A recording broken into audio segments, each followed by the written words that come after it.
ಮನೆಗೊಂದು ಗ್ರಂಥಾಲಯ ಸ್ಥಾಪಿಸಲು ಡಾಕ್ಟರ್ ಮಾನ್ಸಾ ಕರೆ. ಇಂಡಿಪೆಂಡೆಂಟ್ ಸಂಗ್ರಾಮ್ ನ್ಯೂಸ್ಗೆ ಸ್ವಾಗತ. ಎಕರೆಯ ಭೂಮಿ ದೊಡ್ಡಮನೆಯಲ್ಲಿ ಕನ್ನಡ ಪುಸ್ತಕಗಳಿಗೆ ಸ್ಥಳ ಅವಕಾಶ ಕಲ್ಪಿಸಬೇಕು ಅಂತ ಸಿಎಂ ಸಿದ್ದರಾಮಯ್ಯರವರ ಮನೆಯಲ್ಲಿ ಮನೆಗೊಂದು ಗ್ರಂಥಾಲಯ ಸ್ಥಾಪಿಸಿದ್ದೇವೆ. ಅದೇ ರೀತಿ ರಾಜ್ಯಾದ್ಯಂತ ಬೆಂಗಳೂರಿನ ಕನ್ನಡ ಪುಸ್ತಕ ಪ್ರಾಧಿಕಾರವು ಮನೆಗೊಂದು ಗ್ರಂಥಾಲಯ ಸ್ಥಾಪಿಸಲು ಜಾಗೃತಿ ಸಮಿತಿಯ ಸದಸ್ಯರುಗಳ ಪದಗ್ರಹಣ ಸಮಾರಂಭಕ್ಕೆ ಉದ್ಘಾಟಕರಾಗಿ ಆಗಮಿಸಿ ಸಸಿಗೆ ನೀರು ಹಾಕುವುದರ ಮೂಲಕ ಉದ್ಘಾಟಿಸಿ ಮಾತನಾಡಿದರು. ಅವರು ಬೆಂಗಳೂರಿನ ಕನ್ನಡ ಪುಸ್ತಕ ಪ್ರಾಧಿಕಾರ ಮತ್ತು ಜಿಲ್ಲಾ ಕನ್ನಡ ಸಾಹಿತ್ಯ ಪರಿಷತ್ತು ಸಂಯುಕ್ತ ಆಶ್ರಯದಲ್ಲಿ ಆಯೋಜಿಸಿದ್ದ ಮನೆಗೊಂದು ಗ್ರಂಥಾಲಯ ಜಾಗೃತಿ ಸಮಿತಿಯ ಸದಸ್ಯರುಗಳ ಪದಗ್ರಹಣ ಮತ್ತು ಕವಿಗೋಷ್ಠಿ ಸಮಾರಂಭವನ್ನ ಉದ್ದೇಶಿಸಿ ಮಾತನಾಡಿದರು. ಇದೇ ಸಂದರ್ಭದಲ್ಲಿ ಜಾಗೃತಿ ಸಮಿತಿಯ ಸದಸ್ಯರಿಗೆ ಆದೇಶ ಪತ್ರವನ್ನ ವಿತರಿಸಿದರು. ನಮ್ಮ ಧಾರವಾಡ ಜಿಲ್ಲೆಯ ಮನೆಗೊಂದು ಗ್ರಂಥಾಲಯ ಸ್ಥಾಪಿಸಲು ಜಾಗೃತಿ ಸಮಿತಿಯ ಸದಸ್ಯರು ಪ್ರಯತ್ನಿಸುತ್ತಾರೆ ಎಂದು ಜಿಲ್ಲಾ ಕನ್ನಡ ಸಾಹಿತ್ಯ ಪರಿಷತ್ತು ಅಧ್ಯಕ್ಷರಾದ ಡಾಕ್ಟರ್ ಲಿಂಗರಾಜ್ ಅಂಗಡಿರವರು ಹೇಳಿದರು. ನಂತರ ಸಂವಾದ ಕಾರ್ಯಕ್ರಮ ನಡೆಯಿತು. ಜಿಲ್ಲಾ ಕನ್ನಡ ಸಾಹಿತ್ಯ ಪರಿಷತ್ತು ಗೌರವ ಕಾರ್ಯದರ್ಶಿ ಪ್ರೊಫೆಸರ್ ಕೆಎಸ್ ಕೌಜಲ್ಗಿರವರು ಕಾರ್ಯಕ್ರಮವನ್ನ ನಿರೂಪಿಸಿದರು. ಕನ್ನಡ ಸಾಹಿತ್ಯ ಪರಿಷತ್ತು ಅಧ್ಯಕ್ಷರಾದ ಮಾಂತೇಶ್ ನರಗಲ್ ರವರು ವಂದಾರ್ಪಣೆ ಮಾಡಿದರು. ಹಿರಿಯ ಸಾಹಿತಿಗಳು ಹಾಗೂ ಕವಿಗಳು ಇನ್ನಿತರರು ಕಾರ್ಯಕ್ರಮದಲ್ಲಿ ಭಾಗವಹಿಸಿದ್ದರು.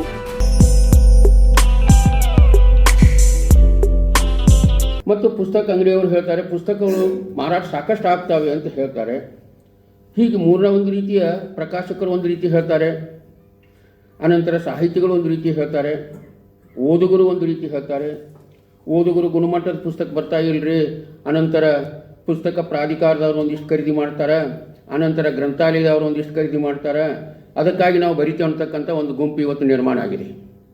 ಆ ಒಂದು ಹಿನ್ನೆಲೆಯಲ್ಲಿ ಇವತ್ತು ಓದುವ ಒಂದು ಜಾಗೃತಿಯನ್ನು ಹೇಗೆ ಮೂಡಿಸಬೇಕು, ಮನೆಗೊಂದು ಗ್ರಂಥಾಲಯ ಕಾರ್ಯಕ್ರಮವನ್ನು ನಾವು ಹೇಗೆ ಪ್ರಾರಂಭ ಮಾಡಬೇಕು ಅಂತಕ್ಕಂಥ ಒಂದು ಹಿಯಾಸೆಯಿಂದ ಡಾಕ್ಟರ್ ಮಾನ್ಸಾ ಅವರು ಒಂದು ಒಳ್ಳೆಯ ಕೆಲಸವನ್ನು ಮಾಡಿ ಇಡೀ ರಾಜ್ಯದ ತುಂಬ ಎಲ್ಲ ಪ್ರಚಾರ ಮಾಡ್ತಾ ಜಿಲ್ಲೆಗೊಂದೊಂದು ಜಾಗೃತಿ ಸಮಿತಿಯನ್ನು ನೇಮಿಸ್ತಾ ಪ್ರತಿ ಜಿಲ್ಲೆಯಲ್ಲಿ ತಾಲೂಕು ಪ್ಲೇಸಲ್ಲಿ ಕೂಡ ಒಂದೊಂದು ಜಾಗೃತಿ ಸಮಿತಿಯನ್ನು ಮಾಡಿ ಓದುವ ಹವ್ಯಾಸವನ್ನು ಬೆಳೆಸಬೇಕು.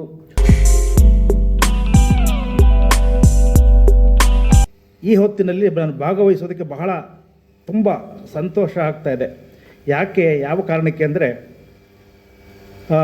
ಬೆಂಗಳೂರು ಎಷ್ಟೇ ಪ್ರಮಾಣದಲ್ಲಿ ಪ್ರತಿನಿತ್ಯ ಬೆಳೆಯುತ್ತಿದ್ರೂ ಅದು ಆಡಳಿತಾತ್ಮಕ ರಾಜಧಾನಿ ಅನಿಸ್ಕೊಳ್ಳುತ್ತೆ. ಆದರೆ ಜನ ಇವತ್ತಿಗೂ ಕೂಡ ಮೈಸೂರನ್ನು ಸಾಂಸ್ಕೃತಿಕ ರಾಜಧಾನಿ ಅಂತಲೇ ಕರೀತಾರೆ. ನಾನು ಮೈಸೂರಿನವನು, ಅದಕ್ಕೆ ಹಾಗೆಯೇ ಅದೇ ರೀತಿ ಅಥವಾ ಅದಕ್ಕಿಂತಲೂ ಒಂದು ಅರ್ಥದಲ್ಲಿ ಮುನ್ನೆಲೆಯ ರೀತಿಯಲ್ಲಿ ನಿಜವಾದ ಅರ್ಥದಲ್ಲಿ ಸಾಹಿತ್ಯದ ರಾಜಧಾನಿ ಅನ್ನುವ ಮತ್ತೊಂದು ನಗರ ನಮ್ಮ ಕರ್ನಾಟಕದಲ್ಲಿದೆ ಅಂದರೆ ಅದು ಧಾರವಾಡ ಮಾತ್ರ. ಅಂಥ ಯಾವತ್ತೂ ಕೂಡ ಅದು ಸುಳ್ಳಾಗೋಲ್ಲ. ಅದು ತನ್ನ ಇದನ್ನು ಗಹನತೆಯನ್ನು ಮಹತ್ವವನ್ನು ವಿಸ್ತರಿಸ್ಕೊಳ್ತಾ ಹೋಗ್ತಾ ಇದೆ, ಹೊರತು ಆಗಲ್ಲ.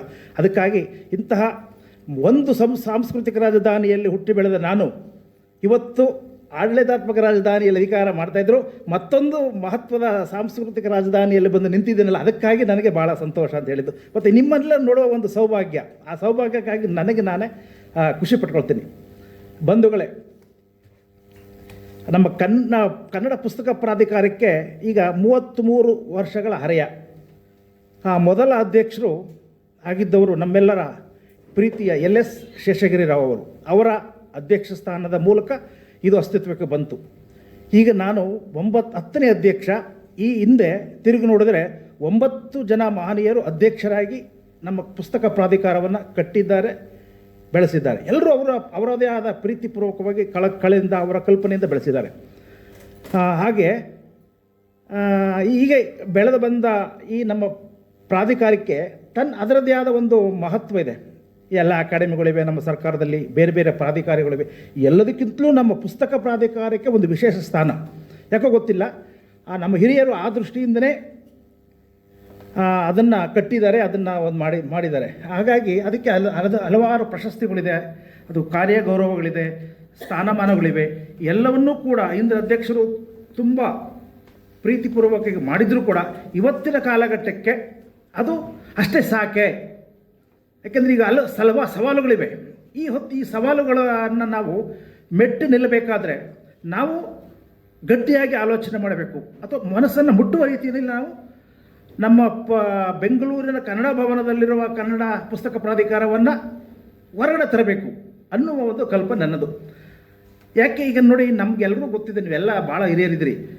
ನಾನು ಕೂಡ ಬಾಲ್ಯದಲ್ಲಿ ನಮಗೆ ಓದೋದಕ್ಕೆ ಪುಸ್ತಕಗಳೇ ಸಿಗ್ತಾ ಇರಲಿಲ್ಲ. ಓದಬೇಕನ್ನೋ ಹಪ್ಪಿ ನಾವು ಹಂಬಲಿಸ್ತಾ ಇದ್ವಿ, ಓದೋದಕ್ಕೆ ಪುಸ್ತಕ ಸಿಗ್ತಾ ಇರಲಿಲ್ಲ. ಯಾಕೆ ಸಿಗ್ತಾ ಇರಲಿಲ್ಲ ಅಂದರೆ, ಪುಸ್ತಕ ಓದ್ಯಮದ ಒಂದು ವೃತ್ತಿ ಇದೆಯಲ್ಲ, ಅದು ತುಂಬ ಇದಿತ್ತು. ಟೆಕ್ನಾಲಜಿ ತುಂಬ ಕಡಿಮೆ ಇತ್ತು. ಮೊಳೆ ಜೋಡಿಸೋದು, ಒಂದು ಒಳ್ಳೆಯ ಕೃತಿಯನ್ನು ಒಬ್ಬ ಸಾಹಿತಿ, ಒಬ್ಬ ಲೇಖಕ, ಒಬ್ಬ ಕವಿ ಬರೆದು ಕೊಟ್ಟರೆ ಆ ಪ್ರಕಾಶಕ ಅದನ್ನು ತರೋದಕ್ಕೆ ಮಾರ್ಕೆಟಿಗೆ ಬೀಳೋಷ್ಟೊತ್ತಿಗೆ ಆ ಮೊಳೆ ಜೋಡಿಸಿ, ಆ ಪ್ರೂಫ್ ತಿದ್ದಿ, ಹೀಗೆ ಏನೆಲ್ಲ ಮಾಡೋಷ್ಟೊತ್ತಿಗೆ 1 ವರ್ಷ ಆಗಿಬಿಡೋದು. ಕನಿಷ್ಠ 1 ವರ್ಷ, ಒಂದು ವರ್ಷ ಆಗಿ ಅದಷ್ಟು ಬೇಗ ಖರ್ಚು ಆಗ್ಬಿಡೋದು. ಹೇಗೋ ಮತ್ತೆ ಕೈ ಬೇಕು ಅಂದರೆ ಮತ್ತೆ ಇನ್ನೊಂದು ಅದೇ ಥರ ಮತ್ತೆ ಮಳೆ ಜೋಡಿಸ್ಬೇಕು, ಪ್ರೂಫ್ ಕೊಡಬೇಕು, ಈಗ ಮತ್ತೆ ಇನ್ನೊಂದು ವರ್ಷ. ಈ ಕಾರಣಕ್ಕೆ ಪುಸ್ತಕಗಳು ಸಿಗ್ತಾ ಇರಲಿಲ್ಲ. ಆದರೆ ಜನಕ್ಕೆ ತುಂಬ ಆಸೆ ಇತ್ತು. ಅದರಲ್ಲೂ ನಮ್ಮ ಮಹಿಳೆಯರಿಗೆ ಯಾವ ಮಟ್ಟಕ್ಕೆ ಅಂದರೆ, ನಾನು ಕಂಡಂಗೆ, ನಾನು 40 ವರ್ಷದ ಅನುಭವ ನನ್ನ ಈ ಪುಸ್ತಕ ಪ್ರೀತಿಯಲ್ಲಿ. ಆವಾಗ ಸರ್ಕ್ಯುಲೇಟಿಂಗ್ ಲೈಬ್ರರಿಗಳಿದ್ದವು. ಒಂದೊಂದು ಬಡಾವಣೆಗೆ ಒಂದೊಂದು ಸರ್ಕ್ಯುಲೇಟಿ 5 ಅಲ್ಲಿ ಹಾಕೋರು. ಇಂಥ ಈಗ ತ್ರಿವೇಣಿಯವ್ರ ಕಾದಂಬರಿ ಬರುತ್ತೆ, ರಾಧಾದೇವಿಯವ್ರ ಕಾದಂಬರಿ ಬರುತ್ತೆ, ಉಷಾ ನವರತ್ನವ್ರ ಕಾದಂಬರಿ ಬರುತ್ತೆ ಅಂತ ಅವ್ರು ಅಲ್ಲಿ ಹೋಗಿ ಅವ್ರು ಕೊಂಡ್ಕೊಳ್ಳೋಕೆ ಸಿಗ್ತಾ ಇರಲಿಲ್ಲ, ಕೊಂಡ್ಕೊತಾನೂ ಇರಲಿಲ್ಲ. 5 ಪೈಸೆನ 10 ಪೈಸೆನ ಕೊಟ್ಟು ವಾರಕ್ಕೆ ಬಾಡಿಗೆ ತಂದು ಓದೋರು. ಆ ಓದುವ ಪ್ರೀತಿ ಎಷ್ಟಿತ್ತು ಅಂದರೆ, ಆ ಟೈಮಲ್ಲಿ ಓದುವಾಗ ಏನಾದ್ರೂ ಅವರು ಒಗ್ಗರಣೆ ಹಾಕೋ ಟೈಮ್ ಬಂದುಬಿಟ್ರೆ ಆ ಪುಸ್ತಕಕ್ಕೆ ಹಿಂಗೆ ಮಡಚಿಟ್ಬಿಟ್ಟು ಒಗ್ಗರಣೆ ಹಾಕ್ಬಿಟ್ಟು ಮತ್ತೆ ಓದೋಕ್ಕೆ ಶುರು ಮಾಡ್ಬಿಡೋರು. ಇಷ್ಟು ಪುಸ್ತಕಗಳ ಬಗ್ಗೆ ಅವ್ರಿಗೆ ಭಾಳ ಪ್ರೀತಿ ಇತ್ತು. ಪುಸ್ತಕಗಳು ಸಿಗ್ತಾ ಇರಲಿಲ್ಲ ಆದರೂ ಕೂಡ. ಆದರೆ ಈಗ ಹಂಗಲ್ಲ. ಪುಸ್ತಕಗಳು ತುಂಬ ಮನಮೋಹಕವಾಗಿ ನೋಡೋದಕ್ಕೆ ಒಂದು ಆನಂದ ಆಗುತ್ತೆ. ಪುಸ್ತಕಗಳನ್ನು ಅದು ಮಾಡುವಂಥ, ಮುದ್ರಿಸುವಂಥ ರೀತಿ, ಅದನ್ನು ಬೈಂಡ್ ಮಾಡುವಂಥ ರೀತಿ, ಅದನ್ನು ಇದೆಯಲ್ಲ, ಅದೆಲ್ಲ ಒಂದು ಅತ್ಯದ್ಭುತ. ಕಣ್ಣಿಗೆ, ನಮ್ಮಂಥವ್ರಿಗಂತೂ ಕಣ್ಣಿಗೆ ಒತ್ಕೋಬೇಕು ಅನಿಸುತ್ತೆ ಪುಸ್ತಕಗಳನ್ನ, ಓದಿದ್ರೂ ಪರವಾಗಿಲ್ಲ. ಆದರೆ ಮತ್ತು ಎಷ್ಟು ಸುಲಭ ಆಗಿದೆ ಅಂದರೆ, ನಮ್ಮ ಕನ್ನಡ ಪುಸ್ತಕಗಳಷ್ಟೇ ಅಲ್ಲ, ಅಮೇರಿಕದಲ್ಲಿ ಬಿಡುಗಡೆಯಾದಂಥ ಒಂದು ಅತ್ಯುತ್ತಮವಾದ ಪುಸ್ತಕ ಕೇವಲ 1 ತಿಂಗಳಲ್ಲಿ ಧಾರವಾಡಕ್ಕೂ ಬರುತ್ತೆ, ಕನ್ನಡಕ್ಕೆ ಅನುವಾದವಾಗಿ, ಮೈಸೂರಿಗೂ ಬರುತ್ತೆ, ಬೆಳಗಾವಿಗೂ ಬರುತ್ತೆ. ಅದು ಇಷ್ಟೊಂದು ವ್ಯವಸ್ಥಿತವಾಗಿ ಮುಂದುವರೆದಿರುವಾಗ ಪುಸ್ತಕಗಳು, ಆ ಬಂದಂಥ ಪುಸ್ತಕಗಳನ್ನು ಹಿಡ್ಕೊಳ್ಳೋದಕ್ಕೆ ನಮ್ಮ ಹಸ್ತದಲ್ಲಿ ಜಾಗ ಇಲ್ಲ. ಅವಾಗ ಹಸ್ತ ಖಾಲಿ ಇತ್ತು, ಪುಸ್ತಕಗಳು ಸಿಗ್ತಾ ಇರಲಿಲ್ಲ. ಈಗ ಪುಸ್ತಕಗಳು ಸಿಗ್ತಾ ಇವೆ, ಆದರೆ ಅದನ್ನು ಹಿಡ್ಕೊಳ್ಳೋದಕ್ಕೆ ಹಸ್ತದಲ್ಲಿ ಜಾಗ ಇಲ್ಲ. ಯಾಕೆ ಅಂದರೆ, ನಮ್ಮ ಹಸ್ತಗಳನ್ನು ನಮ್ಮ ಮೊಬೈಲ್ಗಳು ಆವರಿಸ್ಕೊಂಡ್ಬಿಟ್ಟಿವೆ. ಅದು ವಾಸ್ತವ, ಎಲ್ಲ ಒಪ್ಕೊಳ್ಬೇಕಾದ ಸತ್ಯ. ನಾವು ಹೇಳ್ತೀವಿ 1000 ಮೊಬೈಲ್ ಬಿಡಿ, ಪುಸ್ತಕ ಇಡಿ, ಏನೇ ಹೇಳಿದ್ರು ಕೂಡ ಮಕ್ಕಳಿಗೆ ಅದಷ್ಟು ಸುಲಭ ಅಲ್ಲ. ಯಾಕೆ, ಅದರದ್ದೇ ಆದ ಒಂದಿದೆ, ಬೆಲೆ ಇದೆ, ಅದಕ್ಕೆ ಆದ ಒಂದು ಏನೋ ಒಂದಿದೆ. ಆದರೆ ಅದು ಸರಿಯಾಗಿ ಸದ್ಬಳಕೆ ಆದಾಗ ಆಗುತ್ತೋ ಬಿಡುತ್ತೋ. ಈಗಂತೂ ನಮ್ಮನ್ನು ಆಳ್ತಾ ಇರೋದು ಅದೇ. ಈಗ ನೀವು ರಸ್ತೆಯಲ್ಲಿ ನಾವು ಹೋಗ್ತಾ ಇರಬೇಕಾದ್ರೆ, ನಾವು ಕಾರಲ್ಲಿ ಆರನ್ನು ಮಾಡಿದ್ರು ಕೂಡ ಅವನು ಪ್ರಾಣ ಬೇಕಾದ್ರೆ ಬಿಟ್ಬಿಟ್ಟನು, ಅವ್ನ ಕೈಲಿರೋ ಮೊಬೈಲ್ ಬಿಡಲ್ಲ. ಅಷ್ಟು ಪ್ರಮಾಣದಲ್ಲಿ ಅವರು ಮುಳುಗೋಗಿದ್ದಾರೆ. ಇಂಥ ಹೊತ್ತರಲ್ಲಿ ಈಗ ನಾನು ಅದಕ್ಕೆ ಹೇಳಿದ್ದು, ಈಗ ಏನು ಮಾಡಬೇಕು? ಈಗ ಹಸ್ತದಲ್ಲಿ ಜಾಗ ಇಲ್ಲ, ಅದಕ್ಕೆ ಏನು ಮಾಡಬೇಕು? ಪುಸ್ತಕಗಳನ್ನು ಮಸ್ತಕದಲ್ಲಿ ಜಾಗ ಇದೆಯಲ್ಲ, ಮಸ್ತಕಕ್ಕೆ ತುಂಬೋಣ. ಮನೆಯಲ್ಲಿ ಜಾಗ ಇದೆಯಲ್ಲ, ಮನೆಗಳಲ್ಲಿ ಅವರ ಪ್ರೀತಿಯ ಪುಸ್ತಕಗಳು ಅವರ ಕೈಲಿಂದ ಮನೆಯಲ್ಲಿ ಇಳಿಸೋಣ. ಈ ಕಲ್ಪನೆಯಿಂದಾಗಿ ನಾವು ನಮ್ಮ ಎಲ್ಲ ಕಾರ್ಯಕ್ರಮಗಳ ಜೊತೆಗೆ 2 ಕಾರ್ಯಕ್ರಮಗಳ ಅಧ್ಯಕ್ಷ ಆದಮೇಲೆ ಹಮ್ಮಿಕೊಂಡಿದ್ದು. ಅದರಲ್ಲಿ ಒಂದು ಅಂಗಳದಲ್ಲೇ ತಿಂಗಳ ಪುಸ್ತಕ ಅಂತ, ಪ್ರತಿ ತಿಂಗಳು ಒಂದು ಪುಸ್ತಕವನ್ನು ಆಯ್ಕೆ ಮಾಡಿಕೊಂಡು ಒಂದು ಕಾಲೇಜಿನಲ್ಲಿ ಅದರ ಬಗ್ಗೆ ಮಾಡಿಸ್ತಾ ಇದ್ದೀವಿ. ಸುಮಾರು ಆಗಲೇ 10-12 ತಿಂಗಳಿಂದ ನಡೀತಾ ಇದೆ. ಅತ್ಯದ್ಭುತವಾಗಿ ನಮ್ಮ ಮಕ್ಕಳು ಅದಕ್ಕೆ ಪ್ರತಿಕ್ರಿಯಿಸ್ತಾ ಇದ್ದಾರೆ. ಆಮೇಲೆ ಆ ಪುಸ್ತಕಗಳನ್ನು ಕೊಂಡ್ಕೊಳ್ತಾ ಇದ್ದಾರೆ, ಬಂದು ನಮಗೆ ಮೆಸೇಜ್ ಆಗ್ತಾ ಇದ್ದಾರೆ, ಅಯ್ಯೋ ನಾವು ಈ ಕಾರ್ಯಕ್ರಮಕ್ಕೆ ಬರದೇ ಇದ್ದರೆ ನನಗೆ ಭಾಳ ನಷ್ಟ ಆಗ್ತಿತ್ತು ಅನ್ನೋ ಒಂದು ಮಕ್ಕಳು. ಅದು ನಮಗೆ ಭಾಳ ಮುಖ್ಯ, ಯುವ ಮನಸ್ಸಿಗೆ. ಅದು ನಮ್ಮ ಯುವ ಮನಸ್ಸಿಗೆ ತುಂಬಬೇಕು ಅನ್ನೋದೇ ಅಂಗಳದಲ್ಲಿ ತಿಂಗಳ ಪುಸ್ತಕ, ಅದು ನಡೀತಾ ಇದೆ. ಆಮೇಲೆ ಇನ್ನು ಅಷ್ಟಾದ ಸಾಲದಿಲ್ಲ, ಮನೆಯಲ್ಲಿ ಆಗಬೇಕಲ್ಲ, ಮನೆಯಲ್ಲೂ ಕೂಡ ಒಂದು ಪುಸ್ತಕ ಇರಬೇಕಲ್ಲ ಅನ್ನೋ ಕಾರಣಕ್ಕೋಸ್ಕರ ಮನೆಗೊಂದು ಗ್ರಂಥಾಲಯ ಅನ್ನೋ ಒಂದು ಕಲ್ಪನೆ. ಇದೊಂದು ಪರಿಕಲ್ಪನೆ. ಇದೊಂದು ಪುಸ್ತಕವನ್ನು ಹೇಗೆ ಪ್ರತಿಷ್ಠಾಪಿಸಬೇಕು ಮನದಲ್ಲಿ, ಮನೆಯಲ್ಲಿ ಅಂತ ಆಲೋಚನೆ ಮಾಡಿದಾಗ, ಇದು ಬಿಟ್ಟರೆ ನನಗೆ ಇನ್ನೇನೂ ಸರಿ ಅಲ್ಲ ಅಂತ. ಯಾಕೆಂದರೆ ನಾನು ಹೇಳಿದ್ನಲ್ಲ, ನನ್ನ 40 ವರ್ಷದ ಅನುಭವಗಳಲ್ಲಿ ನಾನು ಕನ್ನಡ ಸಾಹಿತ್ಯ ಪರಿಷತ್ತಿನ ಅಧ್ಯಕ್ಷನಾಗಿ, ಕಾರ್ಯದರ್ಶಿಯಾಗಿ, ಖಜಾಂಚಿಯಾಗಿ ನೋಡಿದ ಎಲ್ಲ ಸಾಹಿತಿಗಳ ಒಡನಾಟವು ಭೈರಪ್ಪರಾದಿಯಾಗಿ, ಅನಂತಮೂರ್ತಿ ಆದಿಯಾಗಿ, ಗಂಭಾರಾದಿಯಾಗಿ ನನ್ನ ಇರೋದರಿಂದ ಎಲ್ಲವನ್ನೂ ಕರೆದು ನಾವು ಮಾಡಿಸಿದ್ವಿ. ಅಂಗಡಿಯವ್ರ ಥರ ಮಾಡಿ ಕಾರ್ಯಕ್ರಮಗಳನ್ನು, ಉಪನ್ಯಾಸ ಎಲ್ಲವನ್ನೂ ಮಾಡಿದ್ರು. ಎಲ್ಲರೂ ಹೇಳ್ಕೊಂಡೇ ಬರ್ತಿದ್ದಾರೆ. ಪುಸ್ತಕಗಳನ್ನು ಓದಿ, ಪುಸ್ತಕಗಳನ್ನು ಕೊಂಡ್ಕೊಳ್ಳಿ. ಆ ವೇದಿಕೆ ಭಾಷಣ ನಡೀತಾನೆ ಇದೆ, ಕೇಳುಗರು ಕೇಳ್ತಾನೆ ಇದ್ದಾರೆ. ಆದರೆ ಸಂಖ್ಯೆಗಳು ಮಾತ್ರ 500 ಮೇಲೆ ದಾಟ್ತಾ ಇಲ್ಲ. ಈಗ 1000 ಇದ್ದಿದ್ದು 500ಕ್ಕೆ ಬಂದಿದೆ, 500 ಮುಂದೆ ಬಂದು ಇನ್ನು ಯಾವ ಕಾಲಕ್ಕೆ ಹೋಗುತ್ತೋ ಗೊತ್ತಿಲ್ಲ, ಯಾವ ಹಂತಕ್ಕೆ. ಇಷ್ಟಾಗಿಯೂ ಕೂಡ ನಾವೇನು ಇದಿಲ್ಲ, ನಾವಿದೀವಲ್ಲ ಒಂದು ವರ್ಗ. ನಮ್ಮ ಮನೆಯಲ್ಲಿ ಪ್ರತಿಯೊಬ್ಬರ ಮನೆಯಲ್ಲೂ ಪುಸ್ತಕಗಳಿವೆ, ಮಹತ್ವವಾದ ಪುಸ್ತಕಗಳು ಇದ್ದೇವೆ, ಎಲ್ಲರ ಮನೆಯಲ್ಲೂ ಇವೆ. ಆದರೆ ನಮ್ಮ ಸಂಖ್ಯೆ ಆದರೂ ಎಷ್ಟು? ನಾವು ಬಹು ಅಲ್ಪಸಂಖ್ಯಾತರು. ಈ ನಾವು ಅಲ್ಪಸಂಖ್ಯಾತರ ಆಗಿದ್ದುಕೊಂಡು ಈಗಲೂ ನಾವು ಏನಾದರೂ ಒಂದು ಹೊಸ ಆಲೋಚನೆ ಮಾಡದೆ ಹೋದರೆ ನಮ್ಮ ಅಲ್ಪಸಂಖ್ಯಾತರಾಗಿ ಇನ್ನೂ ನಶಿಸುವ ಬಂದುಬಿಟ್ರೆ ಅದಕ್ಕೆ ಇಲ್ಲವೇ ಇಲ್ಲ. ಏನಾಗಬೇಕು? ಈಗ ಯಾವುದೇ ಆದರೂ ಅಲ್ವಾ, ಒಂದು ಮನೆ ಕಟ್ಟಿದ್ರಲ್ವ ನಮಗೆಲ್ಲ ವಾಸ ಮಾಡೋದಕ್ಕೆ ಯೋಗ್ಯ ಅದು ಜಾಗ ಸಿಗೋದು. ಸೈಟ್ ಎಷ್ಟೇ ಇರ್ಬೋದು, ಎಷ್ಟು ದೊಡ್ಡ ಸೈಟೇ ಇರ್ಬೋದು, ಆ ದೊಡ್ಡ ಸೈಟ್ನಲ್ಲಿ ಎಂಥದ್ದೋ ಒಂದು ಮನೆ ಕಟ್ಟಿದಾಗ ಮಾತ್ರ ಆ ನಿವೇಶನಕ್ಕೆ ಬೆಲೆ ಬರೋದು, ನಾವು ಉಳ್ಕೊಳ್ಳೋದಕ್ಕೆ ಬರೋದು. ಹಾಗೆ ಈ ಅಸ್ತಿತ್ವ, ಪುಸ್ತಕಗಳ ಅಸ್ತಿತ್ವ ಎಲ್ಲಿಯ ತನಕ ನಾವು ಉಳಿಸ್ಕೊಳ್ಳೋದಿಲ್ವೋ, ನಾವು ಮುಂದಿನ ತಲೆಮಾರಿಗೆ ನಾವು ಕೊಡುವಂಥ ಮಾರ್ಗವನ್ನು ಕಂಡುಕೊಳ್ಳೋದಿಲ್ವೋ, ನಾವು ಎಷ್ಟೇ ಭಾಷಣ ಮಾಡಿದ್ರೂ ಆಗೋದಿಲ್ಲ. ವೇದಿಕೆ ಭಾಷಣದಿಂದ ಏನೂ ಕಾರಣ ಆಗೋದಿಲ್ಲ ಅನ್ನೋ ಕಾರಣಕ್ಕೋಸ್ಕರವೇ ಈ ಮನೆ ಒಂದು ಗ್ರಂಥಾಲಯ. ಹೇಗೆ ಅಂದರೆ, ಈಗ ನೋಡಿ, ನಾವು ಯಾಕೆ ಭಾಷಣ ಮಾಡ್ಕೊಂಡೇ ಬರ್ತಾ ಇದ್ದೀವಲ್ಲೋ, ಯಾಕೆ ನಾವು ಸಾಧ್ಯ ಆಗಿಲ್ಲ? ಇಷ್ಟೆಲ್ಲ ನಾವು ವಿದ್ಯಾವಂತರಾಗಿದ್ದೀವಿ, ಇಷ್ಟೆಲ್ಲ ಬುದ್ಧಿವಂತರಾಗಿದ್ದೀವಿ. ಮತ್ತು ನಮಗೆ ನಾವು ಬಾಲ್ಯದಲ್ಲಿ ನಿಮಗೆಲ್ಲ ಗೊತ್ತಿದೆ, ಹಣ ಇರಲಿಲ್ಲ, ಪೈಸೆಗೂ ನಾವೆಲ್ಲ ಕಷ್ಟಪಟ್ಟವರು. ಅಷ್ಟು ಮೌಲ್ಯ ಅಲ್ವಾ? 1 ರೂಪಾಯಿ, 2 ರೂಪಾಯಿ, 10 ರೂಪಾಯಿನೇ ನಮಗೆ ದೊಡ್ಡದು. ಅದು ಈಗಿನ ನಮ್ಮ ಮಕ್ಕಳಿಗೆ, ಈಗಿನವ್ರಿಗೆ ಹಣಕಾಸಿನ ತೊಂದರೆ ಇಲ್ಲ. ವೀಕೆಂಡ್ಗೆ ಖರ್ಚು ಮಾಡ್ತಾರಲ್ಲ, ಸಾವಿರಾರು ರೂಪಾಯಿ ಖರ್ಚು ಮಾಡಿಬಿಡ್ತಾರೆ. ನಾವು ವರ್ಷವೆಲ್ಲ ಖರ್ಚು ಮಾಡ್ತಿದ್ದು ಅಂತ ಆ ಥರ ಪರಿಸ್ಥಿತಿ ಇದ್ದರೂ ಕೂಡ ಎಲ್ಲೆಲ್ಲೋ ಖರ್ಚಾಗ್ತದೆ. ಆದರೆ ಪುಸ್ತಕಗಳಿಗೆ ಯಾಕೆ ಆಗ್ತಾ ಇಲ್ಲ ಅಂದರೆ, ಅದಕ್ಕೆ ನಾವು ಮಾತನಾಡ್ತೀವೋ ಹೋಗ್ತೇವೆ, ಕಾರ್ಯಕಾರಣ ಸಂಬಂಧವನ್ನು ನಾವು ಕಲ್ಪಿಸಿಲ್ಲ. ಈಗ ಹೇಗೆ ಅಂದರೆ ನೋಡಿ, ಈಗ ನಾನು ಬೆಂಗಳೂರಿನಿಂದ ಬಂದಿದ್ದೇನೆ, ನೀವು ಇಲ್ಲಿಂದ ನಿಮ್ಮ ಅಮೂಲ್ಯವಾದ ಸೇವೆಯನ್ನು ಕೊಟ್ಟು ಇಲ್ಲಿಗೆ ಬಂದಿದ್ದೀರಿ.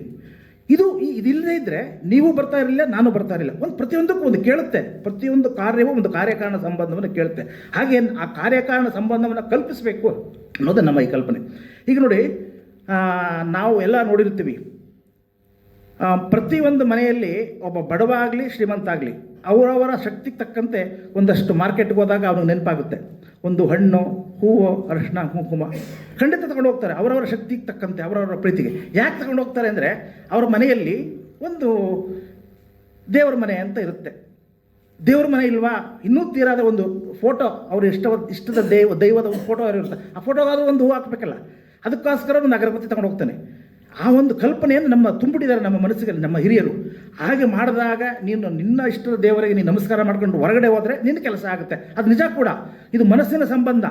ನಾವು ಎಲ್ಲಿ ಮನಸ್ಸನ್ನು ನೆಟ್ತೀವೋ ಅಲ್ಲಿಂದ ನಮ್ಮ ಯಶಸ್ಸಿನ ಮೆಟ್ಲು ಶುರುವಾಗುತ್ತೆ. ಆ ಕಾರಣಕ್ಕೋಸ್ಕರ ಅವರು ಆ ಥರ ಹಣ್ಣು, ಕುಂಕುಮ, ಅಗರಬತ್ತಿ ವ್ಯಾಪಾರ ಆಗ್ತದೆ. ಅಗರಬತ್ತಿ ವ್ಯಾಪಾರ ಆಗುವಂಥ ನೋಡಿದ್ದೀರಾ? ಎಷ್ಟು ಕೋಟಿಗಳು ಅಲ್ವಾ? ಎಷ್ಟು ಕೋಟಿ ಮಾಡ್ತಾರೆ ವಿದೇಶಕ್ಕೆಲ್ಲ. ಕುಂಕುಮ ಮಾರಿ ಎಷ್ಟು ಜನ ಕೋಟ್ಯಾಧಿಪತಿ ಆಗಿಲ್ಲ. ಆದರೆ ಪುಸ್ತಕ ಮಾರಿ ಯಾಕಾಗಿಲ್ಲ? ಯಾಕೆಂದರೆ ಒಂದು ಸಂಬಂಧವಲ್ಲ, ನಾವಿಲ್ಲ. ಅದಕ್ಕೆ ಹೇಗೆ ಇದೆಯಲ್ಲ, ಮನೆಗೆ ಒಂದು ತೊಗೊಂಡೋಗ್ತಾರಲ್ಲ, ಅದೇ ರೀತಿ ಆ ಮನೆ ಎಲ್ಲ ಮನೆಯಲ್ಲೂ ಒಂದು ಟಿ ವಿ ಇರುತ್ತೆ ಅಂತ. ಲಕ್ಷ ಕೊಟ್ಟವರು ಟಿ ವಿ ತೊಗೊಂಡಿರ್ತಾರೆ, 50,000 ರೂಪಾಯಿ ಕೊಟ್ಟು ತೊಗೊಂಡಿರ್ತಾರೆ. ಆ ಟಿ ವಿ ಮುಂದೆಯೋ ಯಾವುದೋ ಒಂದು ಮೂಲೆ ಒಂದು ರ್ಯಾಕನ್ನು ನಾವು ಜೋಡಿಸೋದು. ಗ್ರಂಥಾಲಯ ಅನ್ನುವ ಒಂದು ಕಲ್ಪನೆ ಬರಬೇಕಾದ್ರೆ, ನನ್ನ ಮಂಚದ ಮೇಲೆ ಒಂದಷ್ಟು ಪುಸ್ತಕ ಇದ್ದರೆ ಅದು ಗ್ರಂಥಾಲಯ ಅನ್ನಿಸ್ಕೊಳ್ಳಲ್ಲ. ನನ್ನ ಡೈನಿಂಗ್ ಟೇಬಲ್ ಮೇಲೆ ಇದ್ದರೆ ಒಂದಷ್ಟು ಪುಸ್ತಕ ಇದ್ದರೆ ಅದು ಗ್ರಂಥಾಲಯ ಅನ್ನಿಸ್ಕೊಳ್ಳಲ್ಲ. ಗ್ರಂಥಾಲಯ ಅಂದರೆ ಗ್ರಂಥಾಲಯವೇ. ಅದು ನೋಡಬೇಕು. ನಮಗೆ ಬಂದ ತಕ್ಷಣ ಹೇಗೆ ನೋಡಿ, ಈ ಫೋಟೋ ಹಾಕಿರೋದಕ್ಕೆ ನಮ್ಗೆ ಇಷ್ಟು ಜನರು ಸಿಗ್ತಾ ಇದ್ದಾರೆ ಅಲ್ವಾ? ಅವ್ರ ಬಗ್ಗೆ ಮನಸ್ಸಿಗೆ ನಾಟುತ್ತೆ. ಹಾಗೆ ಅವರವರ ಮನೆಯಲ್ಲಿ ಒಂದು ಪುಟ್ಟದೋ ದೊಡ್ಡದೋ ಒಂದು ರ್ಯಾಕನ್ನು ನಿಲ್ಲಿಸಿ ಅವರ ಇಷ್ಟದ ಪುಸ್ತಕಗಳನ್ನು ಅಲ್ಲಿ ಜೋಡಿಸಿ ಪ್ರತಿನಿತ್ಯ ನೋಡಬೇಕು ಅವರು. ಹಾಗೆ ನೋಡುವಂಥ ಒಂದು ಸಂದರ್ಭವನ್ನು ಮಾಡಿದ್ರೆ ಅವಾಗೇನಾಗುತ್ತೆ, ಅವ್ನಿಗೆ ಹಾಕ್ತಾರೆ. ಹೌದು, ಹೊರಡೆ ಎಲ್ಲೇ ಹೋಗಲಿ, ಪುಸ್ತಕ ಮೇಳಕ್ಕೆ ಹೋದರೆ ನನ್ನ ಹತ್ರ ಒಂದು ಇದೆಯಲ್ಲ ಲೈಬ್ರರಿ, ಅಲ್ಲಿಗಾದ್ರೂ ಜೋಡಿಸೋಣ, ಇಷ್ಟವಾದ ಪುಸ್ತಕ ತಂದು ಜೋಡಿಸೋಣ ಅಂತಾರೆ. ಹೀಗೆ ಹಾಕೊಂಡು ಮಾಡಬೇಕು ಅನ್ನೋದೇ ಇದು ಅಷ್ಟೇ. ಒಂದು ಕಲ್ಪನೆ, ಒಂದು ಬೀಜ. ಏಕೆಂದರೆ ನಮ್ಮ ಈ ಸಂದರ್ಭದಲ್ಲಿ ನಮ್ಮ ದೇವನೂರು ಮಹಾದೇವ ಅವರ ಒಂದು ಇದಿದೆ, ಮಾತು ನೆನಪಾಗ್ತದೆ, ಎದೆಗೆ ಬಿದ್ದ ಅಕ್ಷರ, ಭೂಮಿಗೆ ಬಿದ್ದ ಬೀಜ, ಇವತ್ತೆಲ್ಲ ನಾಳೆ ಫಲ ಕೊಡುತ್ತೆ. ಅದು 100%, 100% ಶತಸಿದ್ಧವಾದಂಥ ಮನಸ್ಥಿತಿ. ಯಾವಾಗ ಅಂದರೆ, ಈಗ ಕೆಲವ್ರಿಗೆ ಅನಿಸ್ಬೋದು ಏನು ಸಾಧ್ಯವಂತ. ಯಾವುದೂ ಅಸಾಧ್ಯ ಅಲ್ಲ. ಇವತ್ತಿನಿಂದ ನಾವು ಮಾಡಿದ್ರೆ ಇನ್ಯಾವತ್ತೂ ಆಗುತ್ತೆ. ಅದು ಆ ಸ್ಥಿತಿ. ಆ ಒಂದು ಗ್ರಂಥಾಲಯ ಅನ್ನೋ ಒಂದು ಕಾನ್ಸೆಪ್ಟೇ, ಕಲ್ಪನೆಯೇ ಅದು ನಮ್ಮ ಕಾನ್ಸೆಪ್ಟ್. ಏನಕ್ಕೆ ಅಂದರೆ, ಈಗ ನಮ್ಮ ಪ್ರಕಾರ 1,00,000 ಮನೆಗಳಲ್ಲಿ ಈ ಥರ ಒಂದು ಮನೆಗಳನ್ನು ಗ್ರಂಥಾಲಯ ಮಾಡಬೇಕು ಅಂತ. ಹೇಗೆಂದರೆ, ಈಗಿರುವ ಗ್ರಂಥಾಲಯಗಳನ್ನು ಪುನರುಜ್ಜೀವನಗೊಳಿಸೋದು. ಈಗ ನಮ್ಮಲ್ಲಿ ಇದೆಯಲ್ಲ, ನಮ್ಮ ಮನೆಯಲ್ಲಿರುವಂಥ ಗ್ರಂಥಾಲಯಗಳನ್ನು ಅದ್ರ ಬಗ್ಗೆ ನಮಗೆ ಪ್ರೀತಿ ಬರುವಂಗೆ ಮಾಡ್ಕೊಳ್ಳೋದು. ಈಗ ನಮಗೆ ಎಷ್ಟೋ ಜನಕ್ಕೆ ಪ್ರೀತಿನೇ ಇಲ್ಲ. ನೋಡಿ ನೋಡಿ ನೋಡಿ ಅಯ್ಯೋ ಯಾರಪ್ಪ ಓದ್ತಾರೆ, ನಮ್ಮ ನಂತರ ಯಾರು ಓದ್ತಾರೆ, ಹಾಗೆ ಈ ಒಂದು ಬಿಡ ಜಿಗುಪ್ಸಂದ್ಬಿಟ್ಟಿದೆ. ಅದೆಲ್ಲ ಅದರಲ್ಲೂ ಇರೋ ಗ್ರಂಥಾಲಯಗಳು ಇನ್ನೂ ಸ್ವಲ್ಪ ಜೋಡಿಸಿ ಮಾಡಿಸಿ ಅದಕ್ಕೊಂದು ಮಾಡಬೇಕು. ಇಲ್ಲದೇ ಇದ್ದ ನಮ್ಮ ಅಲ್ಪಸಂಖ್ಯಾತರಾಗಿ ಅಂದ್ರಲ್ಲ, ನಮ್ಮ ಬಹುಸಂಖ್ಯಾತರಾಗಬೇಕು ಅಂದರು ಇನ್ನೊಂದಷ್ಟು ಯಾವುದೇ ರೀತಿಯ ದೊಡ್ಡ 1 ಲಕ್ಷ ಖರ್ಚು ಮಾಡೋದಕ್ಕೂ ಕೊರತೆ ಇಲ್ಲ ಅನ್ನೋವಂಥ ಇದಾರಲ್ಲ, ಅವ್ರ ಸಾಹಿತ್ಯ ಅಭಿಮಾನ ಇರುತ್ತೆ, ಅವ್ರಿಗೆ ಪುಸ್ತಕ ಪ್ರೀತಿ ಇಲ್ಲ ಅಂತಲ್ಲ, ಅವ್ರಿಗೆ ತುಂಬ ಇದೆ. ಅವರಲ್ಲಿ ಅಂತರ್ಗತವಾಗಿರೋ ಪುಸ್ತಕ ಪ್ರೀತಿಯನ್ನು ನಾವು ಜಾಗೃತಗೊಳಿಸಬೇಕು. ನೋಡಿ ಎಷ್ಟು ಪ್ರೀತಿ ಇದೆ ಅಂದರೆ, ನಾವು ನಡ್ಕೊಂಡು ಹೋಗ್ತಾ ಇರ್ತೀವಿ, ಎಂಥದ್ದೇ ವಸ್ತು ನಮ್ಮ ಕಾಲ ಸಿಕ್ಕಲಿ, ನಾವು ಎಷ್ಟು ಅರ್ಜೆಂಟ್ ಆಗಿದೆ ಹೊರಟೋಗ್ಬಿಡ್ತೀವಿ, ಲೆಕ್ಕ ತಗೊಳ್ಳಲ್ಲ. ಆದರೆ ಒಂದು ಸಣ್ಣ ಮಗ್ಗಿ ಪುಸ್ತಕ ನಮ್ಮ ಕಾಲ ಸಿಕ್ಕಲಿ, ಅದು ಎಷ್ಟು ಅರ್ಜೆಂಟ್ ಇದ್ರೂ ನಾವು ಅದು ತಿಳ್ಕೊಂಡು ಅದಕ್ಕೆ ಮತ್ತೆ ಅದಕ್ಕೆ ಬಂದು ಅದಕ್ಕೆ ನಮಸ್ಕಾರ ಮಾಡದೆ ಹೋಗಲ್ಲ. ನಮಗೆ ಪುಸ್ತಕದ ಬಗ್ಗೆ ಅಷ್ಟೊಂದು ದೈವತ್ವ ನಮ್ಮ ಹಿರಿಯರು ತುಂಬಿರೋದು. ಅಂಥ ಒಂದು ನಮ್ಮ ಸುಪ್ತ ಮನಸ್ಸಲ್ಲಿ ಇದೆಯಲ್ಲ, ಆ ಪ್ರೀತಿಯನ್ನು ಜಾಗೃತ ಮನಸ್ಸು ತಲುಪಿಸ್ಬೇಕು. ಹೇಗೆ? ಅವನ ಮನೆಯಲ್ಲಿ ಒಂದು ಗ್ರಂಥಾಲಯವನ್ನು ಹೆಚ್ಚಿಸ್ಬೇಕು ನಾವು. ಈಗ ನಮಗೆ ಪುಸ್ತಕಗಳು ಯಾವತ್ತೂ ಕೂಡ ನಾವು ಎಷ್ಟೇ ಹೇಳಿದ್ರು ಆದ್ಯತೆಯ ವಸ್ತುಗಳಲ್ಲ. ಈಗ ನೋಡಿ ಅಂಗಡಿಯವರು ಅಲ್ಲಿ ಎಲ್ಲ ತಿಂಡಿ ಉಪ್ಪಿಟ್ಟು ಮಾಡಿದ್ರು, ಕಾಫಿ ಕೊಟ್ಟರು, ಅದು ನಮ್ಗೆ ಆದ್ಯತೆ. ಏಕೆಂದರೆ ಅನಿವಾರ್ಯ. ಅದು ಪುಸ್ತಕಗಳು ಆ ಥರ ಆದ್ಯತೆ ಇಲ್ಲ. ಆದ್ಯತೆ ಅಲ್ಲದ ವಸ್ತುಗಳನ್ನು ಪ್ರತಿಷ್ಠೆಯ ವಸ್ತುವನ್ನಾಗಿ ಮಾಡಬೇಕು. ಹೌದು, ಈಗ 1 ಲಕ್ಷ ಅಲ್ಲ 10 ಲಕ್ಷ ಕೊಟ್ಟು ಫರ್ನಿಚರ್ ತರ್ತಾರೆ. ಒಬ್ಬರು ಮನೆಯಲ್ಲಿ 10 ಲಕ್ಷ ಕೊಟ್ಟು ಫರ್ನಿಚರ್ ತಂದು ಏನೇನೋ ಮಾಡಿರ್ತಾರಲ್ಲ, ಆ ಮನೆ ಅದು ನೋಡ್ಕೊಂಡೋಗಿ ಇನ್ನೊಬ್ಬ 15 ಲಕ್ಷ ಫರ್ನಿಚರ್ ತಂದುಬಿಟ್ರೆ ಇವನು ಮುಗಿದೋಯ್ತು ಕತೆ. ಆದರೆ 1 ಲಕ್ಷ ಗ್ರಂಥಾಲಯಕ್ಕೆ ಕೇವಲ 1 ಲಕ್ಷವನ್ನು ಖರ್ಚು ಮಾಡಿ ಅವನು ಒಂದು ಒಳ್ಳೆಯ ಅದ್ಭುತವಾದ ಅವನಿಗಿಷ್ಟದ ಸಾಹಿತಿಗಳ ಪುಸ್ತಕಗಳನ್ನು ಜೋಡಿಸಿದ್ರೆ, ಅವನು 10 ಲಕ್ಷ ಖರ್ಚು ಮಾಡಿದಲ್ಲ ಫರ್ನಿಚರು, ಅದೆಲ್ಲವನ್ನು ಮೀರಿಸಿ ಈ ಒಂದು ಪುಸ್ತಕ ಸಂಸ್ಕೃತಿ ಇದೆಯಲ್ಲ, ಅದು ಅವರ ವ್ಯಕ್ತಿತ್ವವನ್ನು ಹೆಚ್ಚಿಸ್ಬಿಡುತ್ತೆ. ಬಂದ ತಕ್ಷಣವೇ ನೋಡಿ ಅನ್ಬೇಕಾಗಿಲ್ಲ. ಫರ್ನಿಚರ್ ಆದರೆ ನಾನು ನೋಡಿದ್ದೀನಿ, ನೋಡಲಿ ಅಂತ ತೋರಿಸ್ತಾರೆ, ಇದರ ಫಾರಿನ್ ತಂದಿದ್ದು, ಇದನ್ನು ಈ ದೇಶದಲ್ಲಿ ತಂದಿದ್ದು ಅಂತ ಹೇಳ್ತಾರೆ. ನಾನು ಗಮನಿಸ್ತಾ ಇರ್ತೀನಿ. ಆದರೆ ನನ್ನ ಮನಸ್ಸು ಎಲ್ಲಾದರೂ ಒಂದು ಪುಸ್ತಕ ಇದೆ ಅಂತ ಹುಡುಕ್ತಾ ಇರ್ತೀವಿ. 1 ಎಕರೆಗಟ್ಟಲೆ ಮನೆ ಕಟ್ಟಿರ್ತಾರೆ ಎಷ್ಟೋ ಜನ. ನಾನು ಕಾಸರಗೋಡಿಗೆ ಹೋಗಿದ್ದಾಗ ಅಂತ ಹೇಳಿದ್ರು, ಎಲ್ಲ ಮೂಲೆಯಲ್ಲಿ ತೋರಿಸಿದ್ರು, ಎಕರೆಗಳಲ್ಲಿ ಮನೆ ಕಟ್ಟಿದ್ದಾರೆ ಅದ್ಭುತವಾಗಿ. ನಾನು ಎಲ್ಲವನ್ನು ಕೇಳಾದ್ಮೇಲೆ, ಸರಿ ಇದಕ್ಕೆಲ್ಲದಕ್ಕೂ ಭೂಷಣಪ್ರಾಯವಾದದ್ದು ಏನಾದ್ರು ಇದೆಯಾ ಅಂದರು. ಏನು ಸರ್ ಪುಸ್ತಕ ಅದಿದೆಯಾ? ಗಂಡ ಹೆಂಡತಿ ಇಬ್ಬರು ಸುಸ್ತು ಹೊಡೆದೋಗ್ಬಿಟ್ರು. ಇಲ್ಲ ಸರ್, ನಮಗೆ ಈ ಕಲ್ಪನೆಯೇ ಬಂದಿರಲಿಲ್ಲ, ನಾವು ತೆಗೆದುಕೊಳ್ಬಾರ್ದು ಅನ್ನೋದಿಲ್ಲ, ನಮಗೆ ದುಡ್ಡು ಕೊರತೆ ಇಲ್ಲ. ಈಗ ನೋಡಿ ಈ ಥರ ನೀವು ಹೇಳೋಬ್ರು ಇದಿರಲ್ಲ, ಖಂಡಿತ ತೆಗೆದುಕೊಳ್ಳಿ, ನಾವು ಮಾಡ್ತೀವಿ. ನಮಗೆ ನಮ್ಮ ಇರೋದನ್ನು ನಾವು ಹೊರಗಡೆ ನಮಗೆ ಕಾಲು ಬೀಳೋದೊಂದು ಬಾಕಿ. ಇಂಥ ಒಂದು ನಮಗೊಂದು ಅದ್ಭುತವಾದ ಕಲ್ಪನೆ ಕೊಟ್ಟರಲ್ಲ, ಅದು ನಿಜಕ್ಕೂ ನಮ್ಮ ಮನಸ್ಸಲ್ಲಿದೆ, ಆಗ್ತಾ ಇಲ್ಲ ಅಂತ. ಈ ಒಂದು ಇಂಥವ್ರನ್ನ ನಾವು ಹೆಚ್ಚಿಸ್ಕೊಂಡು ಹೋಗುವ ಮೂಲಕ 1 ಲಕ್ಷ ಹೇಳಿದ್ದಲ್ಲ, 1 ಲಕ್ಷ ಗ್ರಂಥಾಲಯಗಳಲ್ಲಿ ಇದೆಯಲ್ಲ, ಕನಿಷ್ಠ 300-400 ಪುಸ್ತಕಗಳನ್ನು, 500 ಪುಸ್ತಕಗಳು ಅವರಲ್ಲಿ ತರಿಸ್ಬೇಕು. 500 ಪುಸ್ತಕಗಳನ್ನಾದರೂ ನಾವು ಅವರಿಂದ ತರಿಸಿದ್ರೆ ನಮ್ಮ ಈ ಅಲ್ಪಸಂಖ್ಯಾತರ ಜೊತೆಗೆ ಕೊನೆಗೆ 1 ಲಕ್ಷ ಆಗುತ್ತಲ್ಲ ಇಡೀ ರಾಜ್ಯದಲ್ಲಿ. ಆ ಲಕ್ಷ ಆದಾಗ 1,00,000 × 500 ಅಂದರೆ 5 ಕೋಟಿ ಪುಸ್ತಕ ಆಯಿತು. ಆ 5 ಕೋಟಿ ಪುಸ್ತಕ ಅವ್ರಿಗೆ ಎಲ್ಲಿಂದ ಬರಬೇಕು? ಯಾವುದಾದ್ರು ಅಂಗಡಿಗೆ ಬರಬೇಕು. ಅಂಗಡಿಗೆ ಹೋಗಲೇಬೇಕು ಅವ್ರು ತೆಗೆದುಕೊಳ್ಳೋದಕ್ಕೆ. ಎಲ್ರಿಗೂ ನಮ್ಮಲ್ಲಿದ್ದಂಗೆ ಎಲ್ಲರೂ ಇರೋಲ್ಲ. ಅಂಗಡಿಗೆ ಹೋದ ತಕ್ಷಣವೇ ಅಲ್ಲಿ ಅಂಗಡಿಯವನಿಗೆ ಏನು ವ್ಯಾಪಾರ ಆಯ್ತಾ? ಅಂಗಡಿಯವನು ವ್ಯಾಪಾರ ಆಗಬೇಕಾದ್ರೆ ಕೇಳ್ಕೊಂಡು ಹೋಗ್ತಾರಲ್ಲ ಬುಕ್ಸು ಹೊಸ ಅವರು ಕೇಳ್ಕೊಂಡು ಹೋಗ್ಬೇಕಾದ್ರೆ ಅಂಗಡಿಯವ್ರಿಗೆ ಎಲ್ಲಿಂದ ಬರಬೇಕು? ಒಬ್ಬ ಪ್ರಕಾಶಕನಿಗೆ ಬರಬೇಕು. ಪ್ರಕಾಶಕ 500 ಪುಸ್ತಕಗಳನ್ನು ಆಗೋದು ಕಷ್ಟ ಅಂದಿದ್ದವನು ಅಂಗಡಿಯವರು ಕೇಳ್ತಾರೆ ಅಂದರೆ 1,000 ಹಾಕ್ತಾರೆ ಧೈರ್ಯವಾಗಿ. ಹೌದು, ಈ ಪುಸ್ತಕಗಳಿಗೆ ಡಿಮ್ಯಾಂಡ್ ಇದೆಯಲ್ಲ, 1,000. ಪ್ರಕಾಶಕನಿಗೆ ಆತ್ಮವಿಶ್ವಾಸ ಬೆಳೀತಾ, ಹೌದು ನನ್ನದು ಕೂಡ ಒಂದು ಉದ್ಯಮ ಅಂತ. ಆ ಪ್ರಕಾಶಕ ಕೊಂಡುಕೊಳ್ಳಿದ್ದಾರೆ ನನ್ನ ಪುಸ್ತಕಕ್ಕೆ, ನನ್ನ ಒಳ್ಳೆಯ ಪ್ರಕಟಣೆಗೆ ಅಂತ ಮಾರ್ಕೆಟ್ ಇದೆ ಅನ್ನೋದು ಗೊತ್ತಾದರೆ ಎಲ್ಲಿಂದ ಬರಬೇಕು? ಅವನಿಗೆ ಲೇಖಕರಿಗೆ ಬರಬೇಕು, ನಮ್ಮ ಹತ್ರಕ್ಕೆ ಬರಬೇಕು, ನಿಮ್ಮ ಹತ್ರಕ್ಕೆ ಬರಬೇಕು. ಈಗ ಯಾವ ಪ್ರಕಾಶಕರು ಕೂಡ ಕೈ ತುಂಬ ರಾಯಲ್ಟಿ ಕೊಡ್ತಾರೆ ಅಂತ ನನಗಂತೂ ನಂಬಿಕೆ ಇಲ್ಲ. ಯಾಕಂದ್ರೆ ವ್ಯಾಪಾರ ಆಗೋದಿಲ್ಲ ಅಲ್ವಾ, ಇದು ವಾಸ್ತವ. ಆದರೆ ಅವರ ಪುಸ್ತಕಕ್ಕೆ ಎಲ್ಲೋ ಯಾವುದೋ ರೂಪದಲ್ಲಿ ಒಂದು ಡಿಮ್ಯಾಂಡ್ ಇದೆ, ಕೇಳ್ತಾರೆ ಅಂದರೆ ಅವ್ರು ಮಾಡಲೇಬೇಕು. ಆವಾಗ ಲೇಖಕರ ಮೌಲ್ಯವನ್ನು ಕೊಡಲೇಬೇಕು. ಇಷ್ಟಾಗಿ ಕೂಡ ಅದು ಎಲ್ಲಿಂದ ಬರಬೇಕು? ಯಾವುದೋ ಒಂದು ಪ್ರಿಂಟಿಂಗ್ ಪ್ರೆಸ್, ಅಲ್ಲಿ ಪ್ರಿಂಟಿಂಗ್ ಪ್ರೆಸ್ಸಿಗೆ ಕೆಲಸ ಸಿಗ್ತಾ, ಒಬ್ಬ DTP ಅವ್ರ ಕೆಲಸ ಸಿಗ್ತಾ, ಒಬ್ಬ ಬೈಂಡಿಂಗ್ನವ್ರ ಕೆಲಸ ಸಿಗ್ತಾ. ಈ ಒಟ್ಟಾರೆಯಾಗಿ ಇದು 1 ಲಕ್ಷ ಮೀರುವಷ್ಟೊತ್ತಿಗೆ ಮಾನಸಿಕವಾಗಿ ಅದರ ವ್ಯಾಪ್ತಿ ಪ್ರಾಪ್ತಿ ಇನ್ನೆಷ್ಟೋ ದೂರ ಹೊರಟೋಗ್ಬಿಟ್ಟಿರ್ತದೆ. ಯಾಕೆಂದರೆ ಕೇಳ್ತೀವಲ್ಲ ಅಷ್ಟು. ಈಗ ಯಾಕೆ ಅಂದರೆ ನಮ್ಮಲ್ಲಿ ಪುಸ್ತಕ ಪ್ರಾಧಿಕಾರದಲ್ಲಿ ಕೇವಲ 5 ಜನ ಸದಸ್ಯರು. ಈ 5 ಜನ ಸದಸ್ಯರು, ಒಬ್ಬ ಅಧ್ಯಕ್ಷ. ಏನು ಸಾಧನೆ ಮಾಡೋಕ್ಕೆ ಸಾಧ್ಯ 32 ಜಿಲ್ಲೆಯಲ್ಲಿ? ಅದಾಗೋದಿಲ್ಲ ಅನ್ನೋ ಕಾರಣಕ್ಕೋಸ್ಕರನೇ ನಾವು ಅದನ್ನು ಅನುಷ್ಠಾನ ಬಿಡಬೇಕಲ್ಲ. ಅದಕ್ಕೆ ಜಿಲ್ಲೆಗೆ ಒಂದು ಮನೆಗೊಂದು ಗ್ರಂಥಾಲಯ ಜಾಗೃತ ಸಮಿತಿ ಅನ್ನುವ ಒಂದು ಕಲ್ಪನೆಯನ್ನು ಮಾಡಿದ್ದೀವಿ. ಆ 5 ಜನ 10 ಜನ ಒಬ್ಬ ಸಂಚಾಲಕರು ಇರ್ತಾರೆ, ಇನ್ನು 9 ಜನ ಮೆಂಬರ್ ಇರ್ತಾರೆ. 10 ಜನರ ಕೆಲಸ ಇದೆ. 30 ಈಗಾಗಲೇ ಎಲ್ಲ ಕಡೆ ಜಿಲ್ಲೆಯಲ್ಲೂ ಬರ್ತಾ ಇದ್ದೀವಿ. ಈಗ ಈ ಜಿಲ್ಲೆಯಲ್ಲಿ ಇದ್ದೀವಿ. ಅವರ ಕೆಲಸ ಏನಂದರೆ, ನಮ್ಮ ಪ್ರಾಧಿಕಾರದಿಂದ ಅವ್ರಿಗೊಂದು ಜವಾಬ್ದಾರಿಯನ್ನು ಕೊಡ್ತೀವಿ. ಅವರು ಅವರ ಮನೆಗಳಲ್ಲಿ ಜೊತೆಗೆ ಅವರ ಸ್ನೇಹಿತರ ಮನೆಗಳಲ್ಲಿ ಇನ್ನೊಬ್ಬ ಈ ಎಲ್ಲ ಕಡೆಯಲ್ಲೂ ಮಾಡಿಸಿ ಆದಮೇಲೆ ಹೇಗೆ ಮಾಡಬೇಕು ಅಂದರೆ, ನಾವು ಅವರಿಗೆ ಒಂದು ಪ್ರಾಧಿಕಾರದಿಂದ ಒಂದು ಫಲಕವನ್ನು ಕೊಡ್ತೀವಿ. ಕನ್ನಡ ಪುಸ್ತಕ ಪ್ರಾಧಿಕಾರದ ಗ್ರಂಥಾಲಯ ಅಂತೇಳ್ಬಿಟ್ಟು ಒಂದು ಪ್ರೀತಿಯ ಫಲಕ. ಅದನ್ನು ಯಾಕೆ ಕೊಡ್ತೀವಿ ಅಂದರೆ, ಅದು ಮುಂದೆ ಹೇಳ್ತೀವಿ.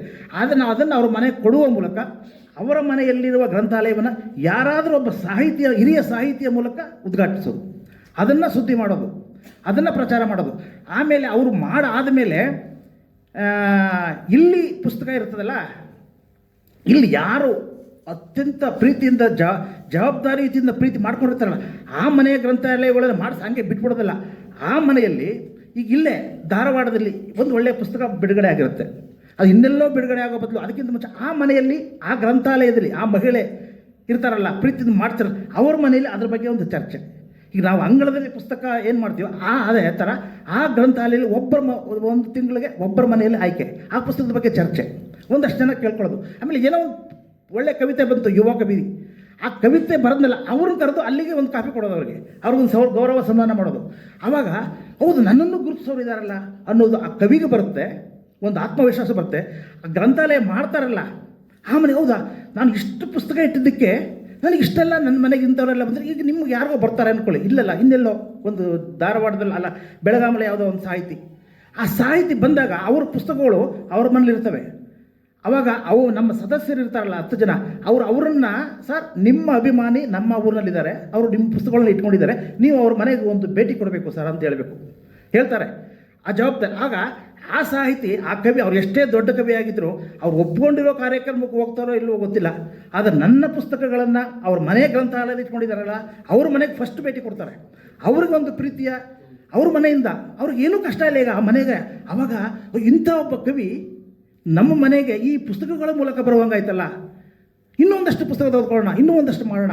ಹೀಗೆ ನಾವು ತಿಂಗಳಿಗೆ ಒಂದು ಮಾಡ್ತಾ ಇದ್ದೀವಿ. ಅಂಗಳದಲ್ಲಿ ತಿಂಗಳ ಪುಸ್ತಕ ಕನಿಷ್ಠ ಇಡೀ ಕರ್ನಾಟಕದ 1000 ಮನೆಗಳಲ್ಲಿ ಅಟ್ ಎ ಟೈಮ್ 1000 ಪುಸ್ತಕಗಳ ಚರ್ಚೆ ನಡೀಬೇಕು, ಅದರ ಬಗ್ಗೆ ಮಾತನಾಡಬೇಕು, ಅದು ಪುಸ್ತಕದಲ್ಲಿ ಬರಬೇಕು. ಆಮೇಲೆ ಇಲ್ಲಿ 10 ಜನ ಇರ್ತಾರಲ್ಲ, ಈ 10 ಜನ ನಮ್ಮ ಮೈಸೂರಲ್ಲಿ 10 ಜನ ಇರ್ತಾರಲ್ಲ, ಇವ್ರಿಗೆ ಸಂಪರ್ಕ. ಈ 10 ಜನ ಬೆಳಗಾವಿಗೆ ಸಂಪರ್ಕ, ಇಲ್ಲ ತುಮಕೂರು ಸಂಪರ್ಕ, ಗುಲ್ಬರ್ಗ ಸಂಪರ್ಕ. ಇಲ್ಲಿ ಒಂದು ಒಳ್ಳೆಯ ಕವಿಯತ್ರಿ, ಈಗ ಯಾರೋ ನಮಗೆ ಕೊಟ್ಟರು ಒಂದು ಹೇಳ್ಕೊ, ಈ ಕವಿತಾ ಸಂಕಲನ ಕೊಟ್ಟರಲ್ಲ, ಇವು ಎಷ್ಟೇ ಚೆನ್ನಾಗಿದ್ರು ಕೂಡ ಧಾರವಾಡದ ಈ ಬಾರ್ಡರನ್ನು ಬಿಟ್ಟು ಹೋಗೋದಕ್ಕೆ ಅಷ್ಟು ವ್ಯವಸ್ಥೆ ಇಲ್ಲ. ಆದರೆ ನಮ್ಮ 10 ಜನ ಸದಸ್ಯರು ಏನು ಮಾಡ್ತಾರೆ ಅಂದರೆ, ನಮ್ಮ ಮೈಸೂರಿನ ಇರ್ತಾರಲ್ಲ ಮನೆಗೊಂದು ಗ್ರಂಥಾಲಯ, ಅವ್ರಿಗೆ ತಲುಪಿಸ್ತಾರೆ. ಇದು ಇಂಥ ಒಂದು ಕವನ ಸಂಕಲನ ಬಂದಿದೆ, ನಿಮ್ಮ ಮನೆಗೆ ಇದನ್ನು ತರಿಸ್ಲಾ. ಇದು ಪ್ರೀತಿಪೂರ್ವಕವಾಗಿ, ಒತ್ತಾಯ ಇಲ್ಲ. ಅವ್ರಿಗೆ ಇಷ್ಟ ಇದೆಯಲ್ಲೋ ಗೊತ್ತಿಲ್ಲ. ಅಯ್ಯೋ ನಮ್ಮ ಸದಸ್ಯರು ಅಂದರೆ ಅವ್ರ ಒಡನಾಟ ಬೆಳೆದಿರುತ್ತಲ್ಲ, ತರಿಸಿ ಅಂತಾರೆ. ಇಲ್ಲಿ ಧಾರವಾಡದ ಪುಸ್ತಕ ಮೈಸೂರಿಗೆ ಹೋಗುತ್ತೆ, ಮೈಸೂರದ ಪುಸ್ತಕ ಇಲ್ಲಿಗೆ ಬರುತ್ತೆ, ಅಲ್ಲಿ ಸದಸ್ಯರು ಇಲ್ಲಿ ಕಳಿಸ್ತಾರೆ.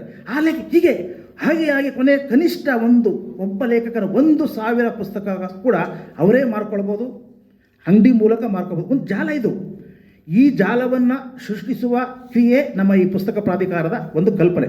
ಇದನ್ನು ನಾವು ಹಾಗೆ ಬಿಟ್ಬಿಡೋದಿಲ್ಲ, ಈಗೆಲ್ಲ ಮಾಡ್ಕೊಂಡೋಗಿ ಅಂತ 10 ಜನ ಮಾಡ್ತೀವಲ್ಲ, 10 ಜನ ಮಾಡಾದ್ಮೇಲೆ ನಾವು ನಮ್ಮ ಪ್ರಾಧಿಕಾರದಿಂದ 4 ವಿಭಾಗಕ್ಕೆ, ಕಂದಾಯ ವಿಭಾಗ ಇದೆ, 4 ವಿಭಾಗಕ್ಕೆ 4 ಪ್ರಶಸ್ತಿಗಳನ್ನು ಮಾಡಿದ್ದೇವೆ. ಆ ಪ್ರಶಸ್ತಿಗಳಿಗೆ ಒಂದು ನಂಜನಗೂಡು ತಿರುಮಲಾಂಬ ಅವರ ಹೆಸರಿನಲ್ಲಿರುವ ಪ್ರಶಸ್ತಿ. ಯಾರು ಮನೆಯಲ್ಲಿ ಇಡೀ ವರ್ಷ ಪೂರ್ತಿ ಈ ಥರ ಚಟುವಟಿಕೆ ಪೂರ್ವಕವಾಗಿ, ಒಂದು ಆಹ್ಲಾದಪೂರ್ವಕವಾಗಿ ವಾತಾವರಣ ಕ್ರಿಯೇಟ್ ಮಾಡಿರ್ತಾರಲ್ಲ, ಆ ಗ್ರಂಥ ಮನೆಗಳನ್ನು ಗುರುತಿಸಿ ನಮ್ಮ ಸದಸ್ಯರು ಮತ್ತು ನಾವು ಇನ್ನೊಬ್ಬರು ವಿದ್ವಾಂಸರನ್ನು ನೇಮಕ ಮಾಡ್ತಾರೆ, ಅವರು ನಮಗೆ ವರದಿ ಕೊಡ್ತಾರೆ. ಆ 4 ಜನರಿಗೆ ಪುಸ್ತಕ ದಿನಾಚರಣೆ ದಿವಸ ಮುಖ್ಯಮಂತ್ರಿಗಳಿಂದ ಸನ್ಮಾನ ಮತ್ತು ಕ್ಯಾಶ್ ಅವಾರ್ಡು, ಪ್ರಶಸ್ತಿ, ಪುಸ್ತಕ ಪ್ರಾಧಿಕಾರದ ಪ್ರಶಸ್ತಿ ಕೊಡಿಸ್ತೀವಿ. ಯಾಕೆಂದರೆ ಅವ್ರಿಗೆ ಸಿಕ್ಕೋ ಪ್ರಶಸ್ತಿ ಅವರೊಬ್ಬರಿಗಲ್ಲ, ಇಡೀ ಅವರ ಜಿಲ್ಲೆಗೆ. ಅಂಥ ಒಬ್ಬ ಮಹಿಳೆ, ಅವರ ಹೆಸರನ್ನು ಉಳಿಸಬೇಕು ಮತ್ತು ಅವರ ಹೆಸರಲ್ಲಿ ಪ್ರಶಸ್ತಿ ತೆಗೆದುಕೊಳ್ತೀವಿ ಅನ್ನೋ ಹೆಮ್ಮೆಯನ್ನು ನಾವು ಅನುಭವಿಸಬೇಕು ನಮ್ಮ ಓದುಗರು. ಅದಕ್ಕೆ ಆಮೇಲೆ ಇನ್ನೊಂದು 2ನೇ ಪ್ರಶಸ್ತಿ ಆಮನಾಯಕರ ಪ್ರಶಸ್ತಿ, ಆಮನಾಯಕರ ಹೆಸರಲ್ಲಿ. ಯಾಕೆ ಅಂದರೆ ಆಮನಾಯಕರಷ್ಟು ಪುಸ್ತಕಗಳ ಬಗ್ಗೆ ಬರೆದವರು, ಪುಸ್ತಕಗಳನ್ನು ಪ್ರೀತಿಸಿ ಇನ್ನೊಬ್ಬರಿಲ್ಲ. ಪುಸ್ತಕಗಳನ್ನು ಬರೆದು ಅಂಕಣಕ್ಕೆ ಅವರು ಕೇಂದ್ರ ಸಾಹಿತ್ಯ ಅಕಾಡೆಮಿ ಪ್ರಶಸ್ತಿಯನ್ನು ತೆಗೆದುಕೊಡಂಥವ್ರು, ಅವರ ಹೆಸರಲ್ಲಿ ಒಂದು ವಿಭಾಗಕ್ಕೆ. ಮತ್ತು ಇನ್ನೊಂದು 3ನೇ ವಿಭಾಗಕ್ಕೆ ಪಿ ಆರ್ ತಿಪ್ಪೇಸ್ವಾಮಿ ಅವರ ಹೆಸರಲ್ಲಿಟ್ಟಿದ್ದೀವಿ. ಯಾಕೆಂದರೆ ಪಿ ಆರ್ ತಿಪ್ಪೇಸ್ವಾಮಿ ಅವರು ನಿಮಗೆಲ್ಲ ಗೊತ್ತು, ದೊಡ್ಡ ಕಲಾವಿದರಾಗಿ ಅವರು ಲಲಿತಕಲಾ ಅಕಾಡೆಮಿ ಅಧ್ಯಕ್ಷರಾದಾಗ ಪುಸ್ತಕಗಳನ್ನು ಪ್ರಕಟಿಸಬೇಕು ಅನ್ನೋದು ಅವ್ರು ಭಾಳ ಆಸೆ ಇರುತ್ತೆ. ಆದರೆ ಅದಕ್ಕೆ ಸರ್ಕಾರದಿಂದ ಫಂಡ್ ಬರಲ್ಲ, ಹಣ ಬರೋದಿಲ್ಲ ಅಂದ್ಬಿಟ್ಟು ಅವರು ಕಾಯ್ದುಕೊಳ್ಳೋರಲ್ಲ. ಏನಾರು ಹಾಕ್ಕೊಳ್ಳಿ ಮಾಡಲೇಬೇಕು, ಅಷ್ಟು ಪುಸ್ತಕ ಪ್ರೇಮಿ ಅವರು.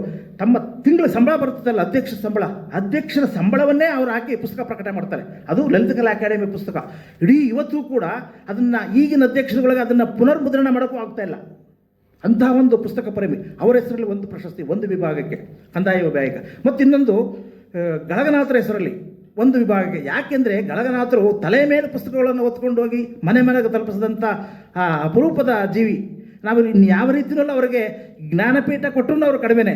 ಈ ಪ್ರಶಸ್ತಿಯನ್ನು ಅವರ ಹೆಸರಲ್ಲಿ ಒಬ್ಬರು ಕೊಡ್ತಾ ಇದ್ದೀವಿ. ಈಗ 4 ಪ್ರಶಸ್ತಿಗಳನ್ನು ಕೊಡುವ ಮೂಲಕ ಇಡೀ ವರ್ಷ ನಮ್ಮ ಜಾಗೃತ ಸಮಿತಿಯ ಸದಸ್ಯರಿಗೆ ಪುಸ್ತಕ ಪ್ರೀತಿ ಅವರು ಅನುಭವಿಸುವ ಜೊತೆಗೆ ಹೊಸ ಓದುಗರಿಗೆ, ಹೊಸ ಮನೆಯವರಿಗೆ ತಮ್ಮ ಎಳ್ಕೊಳ್ಳೋದ್ರ ಮೂಲಕ ನಮ್ಮ ಏನಿತ್ತು ಹೇಳಿದ್ನಲ್ಲ ಮೊದಲಿಗೆ, ನಮ್ಮ ಅಲ್ಪಸಂಖ್ಯಾತರು, ಈ ಅಲ್ಪಸಂಖ್ಯಾತರನ್ನು ಬಹುಸಂಖ್ಯಾತರಾಗಿಸುವ ಮೂಲಕ ಕನಿಷ್ಠ 1-2 ಸಾವಿರ ಅದನ್ನಾದ್ರೂ ಒಬ್ಬ ಲೇಖಕ, ಒಬ್ಬ ಪ್ರಕಾಶಕ ಧೈರ್ಯವಾಗಿ ನಾನು ಹಾಕ್ತೀನಿ, ಪುಸ್ತಕಗಳನ್ನು ಪ್ರಕಟಿಸ್ತೀನಿ, ಅದಕ್ಕೆ ಮಾರ್ಕೆಟ್ ಇದೆ ಅನ್ನೋ ವಾತಾವರಣ ನಿರ್ಮಾಣ ಆಗಲೇಬೇಕು. ನಿರ್ಮಾಣ ಮಾಡೇ ಮಾಡ್ತೀವಿ. ಯಾಕೆ ನನಗೆ ಈ ಧೈರ್ಯ ಇದೆ ಅಂದರೆ, ನೀವು ಹೇಳ್ಬೋದು ಸಾಧ್ಯವ 1 ಲಕ್ಷ ಅಂತ. ನಮ್ಮಲ್ಲಿ ಕರ್ನಾಟಕದಲ್ಲಿ 7 ಕೋಟಿ ಜನಸಂಖ್ಯೆ ಇದೆ.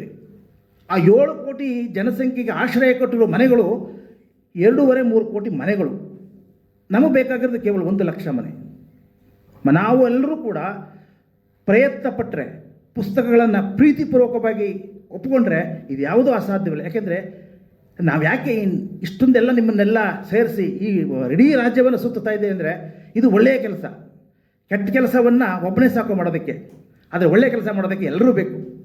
ಆ ಎಲ್ಲ ಮನಸ್ಸುಗಳಿದ್ದರೆ, ನಿಮ್ಮ ಮನಸ್ಸಲ್ಲಿ ಅದು ಬಂದರೆ ಪುಸ್ತಕ ಪ್ರೀತಿ ನೋಡಿ, ನಿಮ್ಮ ಪಕ್ಕದ ಅವರು ಬರುತ್ತೆ. ಈಗ ನನಗೆ ನೀವು ನಂಬ್ತಿರೋ ಇಲ್ಲ ಗೊತ್ತಿಲ್ಲ, ನಾವು ಮುಖ್ಯಮಂತ್ರಿ ಮನೆಗಳಲ್ಲಿ ಆಗಲೇ ಮಾಡಾಯಿತು. ಮೈಸೂರಿನಲ್ಲಿ ಎಚ್ ಸಿ ಮಹದೇವಪ್ಪನವ್ರ ಮನೇಲಿ ಮಾಡಿದ್ವಿ. ಇದು ಎಲ್ಲ ರಾಜಕಾರಣಿಗಳ ಮನೆಯಲ್ಲೂ ಮಾಡ್ತಾ ಇದ್ದೀವಿ. ಬರೀ ನಾವೇ ಅಷ್ಟೇ ಅಲ್ಲ, ಯಾಕೆಂದರೆ ಅವರು ರಾಜಕಾರಣಿಗಳಲ್ಲಿ ಅವ್ರು ಓದ್ತಾರೋ ಇನ್ನೂ ಗೊತ್ತಿಲ್ಲ. ನಮ್ಮ ಮಹದೇವಪ್ಪ ನನ್ನ ಓಡ್ ಬಂದು ತಪ್ಕೊಬಿಟ್ರು. ಎಚ್ ಸಿ ಮಹದೇವಪ್ಪ, ಹೇಯ್ ಎಂಥ ಕನಸಯ್ಯ ಇದು, ನಾನು ಪುಸ್ತಕ ನೋಡೋದಕ್ಕೆ ಆನಂದ ಪಡ್ತೀನಿ, ಓದೋಕ್ಕೆ ಟೈಮ್ ಇದೆಯೋ ಗೊತ್ತಿಲ್ಲ. ಆಮೇಲೆ ಹೇಳ್ತಾರೆ ಕೆಲವರು, ನಾ ಕಂಡಂಗೆ ಪುಸ್ತಕ ಅಂತಾರೆ, ಎಲ್ಲರೂ ಇದೆ ಟೈಮು ಅಂತ. ನಾವು ಅದೇ ಹೇಳೋದು, ಪುಸ್ತಕವನ್ನು ಬೆಳಗ್ಗೆ ತಂದ ಪುಸ್ತಕವನ್ನು ಸಂಜೆನೇ ಓದಬೇಕು ಅಂತ ಏನಿಲ್ಲ. ಆ ಕೆಟ್ಟೋಗೋದಕ್ಕೆ ಅದೇನು ಹಣ್ಣು ತರಕಾರಿ ಅಲ್ಲ. ಇವತ್ತು ಪುಸ್ತಕ ತಂದದ್ದು ನಾಳೆ ಯಾವತ್ತು ಅದು ಓದಿಸ್ಕೊಳ್ಳುತ್ತೆ. ನೀವು ಅದನ್ನು ತರೋ ಕೆಲಸ ಅಷ್ಟೇ ನೀವು ಮಾಡಿ, ನಿಮ್ಮನ್ನು ಓದಿಸ್ಕೊಳ್ಳೋ ಕೆಲಸ ಅದನ್ನು ಮಾಡುತ್ತೆ. ಏಕೆಂದರೆ ಆ ಪುಸ್ತಕಕ್ಕೆ ಅಷ್ಟು ಶಕ್ತಿ ಇದೆ, ಅಷ್ಟು ಪವರ್ ಇದೆ. ಆ ಪುಸ್ತಕಕ್ಕೆ ಮಾತ್ರ ನಮ್ಮನ್ನು ತಿದ್ದುವಂಥ ಶಕ್ತಿ ಇರೋದು, ನಮ್ಮನ್ನು ಮೇಲೆ ಗೆತ್ತುವಂಥ ಶಕ್ತಿ ಇರೋದು. ಯಾಕೆಂದರೆ ಈಗ ಹೇಳ್ತಾರೆ ಕೆಲವರು, ಪುಸ್ತಕದಿಂದ ಏನು ಪ್ರಯೋಜನ ಅಂತ. ಅವ್ರಿಗೆ ನಾನು ಉತ್ತರ ಕೊಟ್ಟಿದ್ದೀನಿ ಭಾಳಷ್ಟು, ಇಲ್ಲೂ ಒಂದು ಹೇಳ್ಬಿಡ್ತೀನಿ, ಅದು ಮತ್ತೆ ರಿಪೀಟ್ ಆದರೂ ಪರವಾಗಿಲ್ಲ. ಪುಸ್ತಕದಿಂದ ಏನು ಪ್ರಯೋಜನ ಅಂತ ಕೇಳೋರಿಗೆ, ಪುಸ್ತಕ ಏನು ಕೊಡುತ್ತೆ ಅನ್ನೋರಿಗೆ, ಇಡೀ ನಮ್ಮ ದೇಶಕ್ಕೆ ಒಬ್ಬ ಗಾಂಧಿಯನ್ನು ಕೊಟ್ಟಿದ್ದು ಪುಸ್ತಕ. ಜಾನ್ ರಸ್ಕಿನ್ನ ಅಂಟು ದಿಸ್ ಲಾಸ್ಟ್, ಒಂದು ಸಣ್ಣ ಪುಸ್ತಕ, ಅದು ಒಬ್ಬ ಗಾಂಧಿಯ ನಿರ್ಮಾಣ ಮಾಡುತ್ತೆ. ಅಷ್ಟೇಕೆ ನಮ್ಮ ಸತ್ಯ ಹರಿಶ್ಚಂದ್ರ ನಾಟಕ, ಅವ್ರ ನಾಟಕವನ್ನು ನೋಡ್ತಾರೆ. ಆ ನಾಟಕವನ್ನು ನೋಡಿದ ದಿನವೇ ನಮ್ಮ ಗಾಂಧಿ, ನನ್ನ ಬದುಕಿನಲ್ಲಿ ಏನಾದರೂ ಹಾಕ್ಕೊಳ್ಳಿ, ನಾನು ಸತ್ಯವನ್ನೇ ನುಡಿತೇನೆ ಅಂತ ಶಪಥ ಮಾಡ್ತಾರೆ. ಆ ಮಾಡಿಸೋದಕ್ಕೆ ಎಲ್ಲಿ ಸಾಧ್ಯ? ಅವ್ರ ತಂದೆ ಕೆಲಸ ಸಾಧ್ಯ ಆಯ್ತಿತ್ತಾ? ಅವ್ರ ಗುರುಗಳ ಕೆಲಸ ಸಾಧ್ಯವಾಯ್ತಿತ್ತಾ? ಒಂದು ಪುಸ್ತಕ ಆ ಕೆಲಸವನ್ನು ಮಾಡುತ್ತೆ. ಪುಸ್ತಕವನ್ನು ಪ್ರೀತಿಸೋದಕ್ಕೆ ನಮ್ಗೆ ಇನ್ನೂ ಮುಂದೆ ಹೇಳ್ಬಿಡ್ತೀನಿ. ಒಬ್ಬ ಹುಡುಗ ಬೆಳಗ್ಗೆ ಗ್ರಂಥಾಲಯ ತೆಗೆಯೋದಕ್ಕೆ ಮುಂಚೆ ಹೋಗಿ ಕುಂತಿರ್ತಾನೆ, ಬಾಗಿಲು ತೆಗಿಯೋಕ್ಕೆ ಮುಂಚೆ ಹೋಗಿ ಕುಂತಿರ್ತಾನೆ, ಕೈ ಕಟ್ಕೊಂಡು ತೆಗೆಯೋನು, ಗ್ರಂಥಾಲಯ ತೆಗೆಯೋನು ಆಮೇಲೆ ಬಂದು ತೆಗಿತಾನೆ, ಹೋಗಿ ಓದ್ಕೋತಾನೆ. ಅವ್ನು ಓದ್ತಾ ಇರ್ತಾನೆ, ಎಲ್ಲ ಹೊರಟೋಗ್ತಾರೆ, ಬಾಗಿಲು ಟೈಮ್ ಆಗೋಯ್ತದೆ, ಬಾಗಿಲು ಹೋಗಲ್ಲ ಹುಡುಗ, ಅವ್ನು ಗೊತ್ತಿಲ್ಲ. ಅವ್ನು ತಂದು ಹೊರಗಡೆ ಎಸ್ಬಿಟ್ಟು ಬೈಕೊಂಡು, ಆ ಬಾಗಿಲು ಕಿಟಕಿ ಇತ್ತಲ್ಲ, ಅವ್ನ ಅಂಗಡಿ, ಅವನು ಅಲ್ಲ ಗ್ರಂಥಾಲಯ ನಿರ್ವಹಣೆ ಮಾಡೋನು ಎಂಪ್ಲಾಯ್, ಹುಡುಗನ ತಂದು ಎಸ್ಬಿಟ್ಟು ಬೈಕೊಂಡು ಬಾಗಿಲು ಹಾಕೊಂಡು ಹೋಗ್ತಾನೆ. ಯಾಕೆ ಆ ಹುಡುಗ ಹಂಗೆ ಮೇಲೆ ಹೋಗ್ತಿರ್ತಾನೆ ಎಲ್ಲಕ್ಕಿಂತ ಮುಂಚೆ ಅಂದರೆ, ಪುಸ್ತಕ ಓದ್ತಾ ಇರ್ತಾನೆ. ಒಂದೈದು ದಿವಸ ಒಂದು ಪುಸ್ತಕ ಓದೋಕ್ಕಾಗಲ್ವಲ್ಲ, ಅರ್ಧ ಇಟ್ಟಿರ್ತಾನೆ, ಇನ್ನೊಂದು ಮಡಚಿಬಿಟ್ಟು ಬಂದಿರ್ತಾನೆ. ನಾನು ಲೇಟಾಗಿ ಹೋದರೆ ಆ ಪುಸ್ತಕ ಇನ್ಯಾರು ತೊಗೊಬಿಟ್ರೆ ಮುಗಿಸ್ಲೇಬೇಕಲ್ಲ, ಅದಕ್ಕೆ ಎಲ್ಲಕ್ಕಿಂತ ಮುಂಚೆ ಹೋಗಿರ್ತಾನೆ. ಯಾಕೆ ಹಂಗೆ ಕಚೇರಿಯ ಸಮಯ ಮುಗಿದ್ರೂ ಅವನು ಹೊರಗಡೆ ಬರಲ್ಲ ಅಂದರೆ, ಅವನು ಎಲ್ಲಿದ್ದೀನಿ ಅನ್ನೋದೇ ಮರೆತು ಬಿಟ್ಟಿರ್ತಾನೆ. ಅವನೇ ನಮ್ಮ ಅಂಬೇಡ್ಕರ್. ಇದಕ್ಕಿಂತ ನಮ್ಗೆ ಇನ್ನೇನು ಬೇಕು, ಇನ್ನೇನು ಕೊಡಬೇಕು? ಪುಸ್ತಕ ಯಾವ ಜಗತ್ತಿನಲ್ಲೂ ಕೊಡಲಾರದಂತಹ ಪುಸ್ತಕವನ್ನು, ಅಲ್ಲ ಕೊಡದಂತಹ ಶಕ್ತಿಯನ್ನು ನಮ್ಮ ಪುಸ್ತಕ ನಮಗೆ ಕೊಡುತ್ತೆ. ಇಂತಹ ಪ್ರೀತಿಯನ್ನು, ಪುಸ್ತಕವನ್ನು ನಾವು ಪ್ರೀತಿಸುವ ಮೂಲಕ, ನಾವು ಭಾಷಣ ಮಾಡೋದ್ರ ಮೂಲಕ ನಾವೇನನ್ನು ಮಾಡೋಕ್ಕಾಗಲ್ಲ. ನಾವು ಪುಸ್ತಕವನ್ನು ಪ್ರೀತಿಸಿದ್ರೆ ನಮ್ಮ ಮಕ್ಕಳು ನಮ್ಮನ್ನು ಪ್ರೀತಿಸ್ತಾರೆ. ಗೌರವ ಕೊಡಿ ಅಂತ ನಾವು ಯಾರಿಗೂ ಕೇಳಬೇಕಾಗಿಲ್ಲ. ಆಸ್ತಿ ಮಾಡಿದ್ರೆ ಅಲ್ಲ, ನೀವು ತಿಳ್ಕೊಂಡಿರ್ಬೋದು, 10 ಕೋಟಿ ಇನ್ಯಾವ ಆಸ್ತಿ ಮಾಡಿದ್ರೆ ನನ್ನ ಮಗ 20 ಕೋಟಿ ಆಸ್ತಿ ಮಾಡ್ತಾನೆ. ಆವಾಗ ನೀನೇನು ಮಾಡಿದೆ ಜುಜುಬಿ 10 ಕೋಟಿ, ನಾನು 20 ಕೋಟಿ ಮಾಡಿದೆ ಅಂತಾನೆ, ಬೆಲೆ ಕೊಡಲ್ಲ. ಕೊನೆಗೆ ಅವ್ನಿಗೆ ಭಾರ ಆಗಿ ವೃದ್ಧಾಶ್ರಮಕ್ಕೆ ತಗೊಂಡು ಹೋಗ್ತಾನೆ. ನಾನು ಬೆಂಗಳೂರಿನಲ್ಲಿ ಬಂದಿರೋದೇ ಅದು. ಆಸ್ತಿ ಎಲ್ಲ ಮಾಡಿರ್ತಾರೆ, ಅವ್ರ ಮನೇಲಿ ಇಟ್ಕೊಳ್ಳೋಕ್ಕಾಗಲ್ಲ, ಯಾಕೆಂದರೆ ಅವನ ಕಲ್ಪನೆನೇ ಬೇರೆ. ಆದರೆ ಈ ಪುಸ್ತಕ ಅವನಪ್ಪ ನೋಡ್ತಾ ಇರಲಿ ಬಾಲ್ಯದಿಂದ ನೋಡಿ, ಹೌದಾ ನನ್ನಪ್ಪನ ಇಷ್ಟೊಂದು ವಿದ್ವಾಂಸ, ಅವನ ಹೇಗೆ ನಾನು ಗೌರವ ಕಾಣಲಿ, ಅವನು ಹೇಗೆ ನಾನು ದ್ವೇಷ ಮಾಡಲಿ ಅಂತಾನೆ. ಇಂಥ ಒಂದು ಪ್ರೀತಿಯನ್ನು ಕಲ್ಪಿಸಿ ನಾವು ನಮ್ಮ ಪುಸ್ತಕ ಲೋಕವನ್ನು ಕಟ್ಟೋಣ ಅನ್ನುವ ಕಾರಣಕ್ಕಾಗಿ ನಾವು ಇದು ಬಂದಿದ್ದೀವಿ. ಹಾಗಾಗಿ ಇವತ್ತು ನಾವು ಪುಸ್ತಕ ನಮ್ಮ ಸದಸ್ಯರಿಗೆ ಕೊಡ್ತೀವಿ.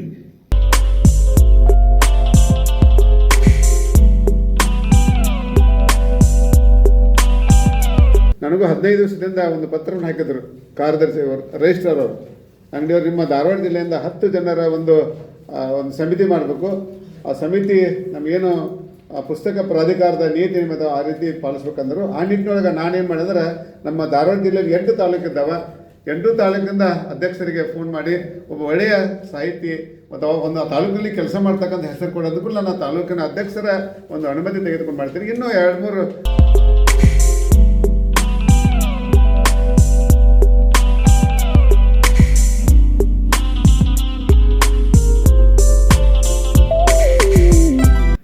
ಪುಸ್ತಕದಲ್ಲಿ ನಾನಾ ಪ್ರಕಾರ ಇದೆ. ಆದರೆ ಕವನ ಸಂಕಲನ ಅಂದರೆ ನಾನು ಎಲ್ಲೇ ಹೋದರೂ ಕೂಡ ಈಗಲಿಂದಲ್ಲ, ಚಿಕ್ಕದು ಅವಾಗಲಿಂದಲೂ ಕೂಡ ನನ್ನ ಜೊತೆ ಒಂದು ಕವನ ಸಂಕಲನ ಇದ್ದೇ ಇರುತ್ತೆ, ಇಟ್ಕೊಂಡೇ ಹೋಗೋದು. ಆಮೇಲೆ ಈಗ ನಾನು ಗ್ರಂಥಾಲಯ ಆಯ್ಕೆ ಸಮಿತಿಯಲ್ಲಿದ್ದೀವಿ. ಒಂದು ಕಳೆದ ಅವಧಿಯಲ್ಲಿ ಒಂದು ಮೀಟಿಂಗ್ ನಡೀತು. ನಮ್ಮ ಗ್ರಂಥಾಲಯಕ್ಕೆ ಏನಾಗಿದೆ ಅಂದರೆ, ಯಾವುದೇ ಕಾರಣಕ್ಕೂ ಕವನ ಸಂಕಲನಗಳು ಸೆಲೆಕ್ಟ್ ಮಾಡಬೇಡಿ ಅಂತ ಒಂದು ಆರ್ಡ್ರೇ ಮಾಡಿಬಿಡೋ ತಂದಿಟ್ಬಿಡೋರೆ ಮೌಖಿಕವಾಗಿ. ಯಾಕೆಂದರೆ ಕವನ ಸಂಕಲನ ಓದೋರಿಲ್ಲ ಹಾಗೆ. ಆದರೆ ನಾನು ಅವರ ಜೊತೆ ಜಗಳ ಮಾಡಿ ಇಲ್ಲ ಒಳ್ಳೆಯ ಕವಿತೆಗಳನ್ನ ಯಾವುದೇ ಕಾರಣಕ್ಕೂ ತೆಗಿಬಾರದು. ನಾನು ಭಾಳಷ್ಟು ಕವನ ಸಂಕಲನ ಈ ಹೊಸ ಸಂಚಿಕೆ ಪಟ್ಟಿಯಲ್ಲಿ ಆಯ್ಕೆ ಮಾಡಿದ್ದೀನಿ. ಆ ಕವನ ಸಂಕಲನ ಆಯ್ಕೆ ಮಾಡೋ ಜವಾಬ್ದಾರಿ ನಾನೇ ತೆಗೆದುಕೊಂಡಿದ್ದೀನಿ. ಯಾಕೆ ಅಂದರೆ ಅದೇನೋ ಗೊತ್ತಿಲ್ಲ, ನೀವು ಈ ಕವಿತೆಗಳ ಬಗ್ಗೆ ಜನ ಏನೇ ತಿಳ್ಕೊಳ್ಳಿ ಏನೇ ಮಾಡಲಿ, ಯಾವತ್ತಿಗೂ ಕೂಡ ಒಂದು ಸಮರ್ಥ ಸಮಾಜವನ್ನು ಕಟ್ಟುವ, ಒಂದು ನಿಷ್ಕ್ರಿಯ ಸಮಾಜವನ್ನು ಕುಟ್ಟುವ ಶಕ್ತಿ ಏನಾದರೂ ಇದೆ ಅಂದರೆ ಅದು ಕವಿತೆಗೆ ಮಾತ್ರ. ಈ ಕಾವ್ಯ ನಾಟಕ ಇದೆಯಲ್ಲ, ಅದು ಏನು ಬೇಕಾದರೂ ಓದ್ಕೊಂಡು ಹೋಗ್ಬೋದು. ಆದರೆ ಈ ಕವಿತೆಗೆ ಅಷ್ಟೊಂದು ಶಕ್ತಿ ಇದೆ. ಅದಕ್ಕೋಸ್ಕರವಾಗಿಯೇ ನೋಡಿ, ಈಗ ಒಂದು ಹೇಗೆ ಅಂದರೆ ನೋಡಿ, ಈಗ ನಾವು ಒಂದು ಕವಿತೆಗೆ ಎಷ್ಟು ಸಾಮರ್ಥ್ಯ ಇದೆ ಅಂದರೆ, ಸರ್ವ ಜನಾಂಗದ ಶಾಂತಿಯ ತೋಟ ಅಲ್ವಾ, 100 ವರ್ಷದ ಹಿಂದೆ ರಚನೆಯಾದ ಗೀತೆ, ಇವತ್ತಿಗೂ ಅದು ನಮಗೆ ಬೇಕು. ಸರ್ವ ಜನಾಂಗದ ಶಾಂತಿಯ ತೋಟ ಆ ಕವಿತೆ ನೋಡಿ, ಅದರಲ್ಲಿ ಅದು ನಮ್ಮ ಕುವೆಂಪು ಬರೆದರು ಅನ್ನೋ ಕಾರಣಕ್ಕೆ ಅದರ ನಾಡಗೀತೆ ಆದ್ರೂ ಆ ನಾಡಗೀತೆ ಆಗುವ ಎಲ್ಲ ಶಕ್ತಿ ವ್ಯಕ್ತಿತ್ವ ಅದರ ಕವಿತೆಯಲ್ಲಿದೆ. ಅಂಥದ್ದು ಅದು ಕಟ್ಟುವಂಥದ್ದು ನಮ್ಮ ನಾಡನ್ನು ಸಮರ್ಥವಾಗಿ. ಮತ್ತು ನಿಷ್ಕ್ರಿಯ ಸಮಾಜಕ್ಕೆ ಹುಟ್ಟುವ ಶಕ್ತಿಯೂ ಇದೆ ಅಂದರೆ ಅವರದೇ ಮತ್ತೊಂದು ಗೀತೆ ನಿಮಗೆ ನೆನಪಾಗೋದು ಏನು ನೋಡಿ, ಅಂಥದ್ದು ಆ ಸತ್ತಂತಿಹರನ್ನು ಬಡಿದೆಚ್ಚರಿಸು, ಕಚ್ಚಾಡುವವರನ್ನು ಕೂಡಿಸಿ ಒಲಿಸು, ಹೊಟ್ಟೆಯ ಕಿಚ್ಚೆಗೆ ಕಣ್ಣೀರು ಸುರಿಸು. ಇದು ನಮ್ಮನ್ನು ಬಡಿದೆಬ್ಬಿಸುವ ಕವಿತೆ. ಅದಕ್ಕೆ ಒಂದು ಕವಿತೆಗೆ ಕಟ್ಟುವ ಶಕ್ತಿಯೂ ಇದೆ, ಕುಟ್ಟುವ ತಾಕತ್ತು ಇದೆ. ಆ ಕಾರಣಕ್ಕಾಗಿ ಕವಿಗಳು ಯಾವತ್ತೂ ಕೂಡ ನಮ್ಮ ಜನರಲ್ಲಿ ಮಾನ್ಯವಾದ ಪಡ್ಕೊಂಡಿದ್ದಾರೆ, ಒಂದು ಒಳ್ಳೆಯ ಗೌರವ ಸ್ಥಾನವನ್ನು ಪಡ್ಕೊಂಡಿದ್ದಾರೆ. ಅದರಲ್ಲೂ 4 ತಂತಿಯ ಮೂಲಕ ಜ್ಞಾನಪೀಠವನ್ನು ಪಡೆದಂತಹ ಈ ಮಣ್ಣಿನ ಬೇಂದ್ರೆಯ ಅಂದ ಸಾಕು ಆ ಕವಿತೆಯ ಸ್ಥಾನವನ್ನು ಹೋಗುತ್ತೆ. ಅಂಥ ಕವಿಗೋಷ್ಠಿ ಈ ಸಮಾರಂಭದ ಜೊತೆಗೆ ಅಳವಡಿಸಿರೋದಕ್ಕೆ ನಮ್ಮ ಅಂಗಡಿಯವರನ್ನು ನಾನು ಮನಸಾರೆ ಅಭಿನಂದಿಸಿ ನನ್ನ ಮಾತನ್ನು ಮುಗಿಸ್ತಾ ಇದ್ದೀನಿ. ಕವನದ ಶೀರ್ಷಿಕೆ ಆತ್ಮತೃಪ್ತಿ.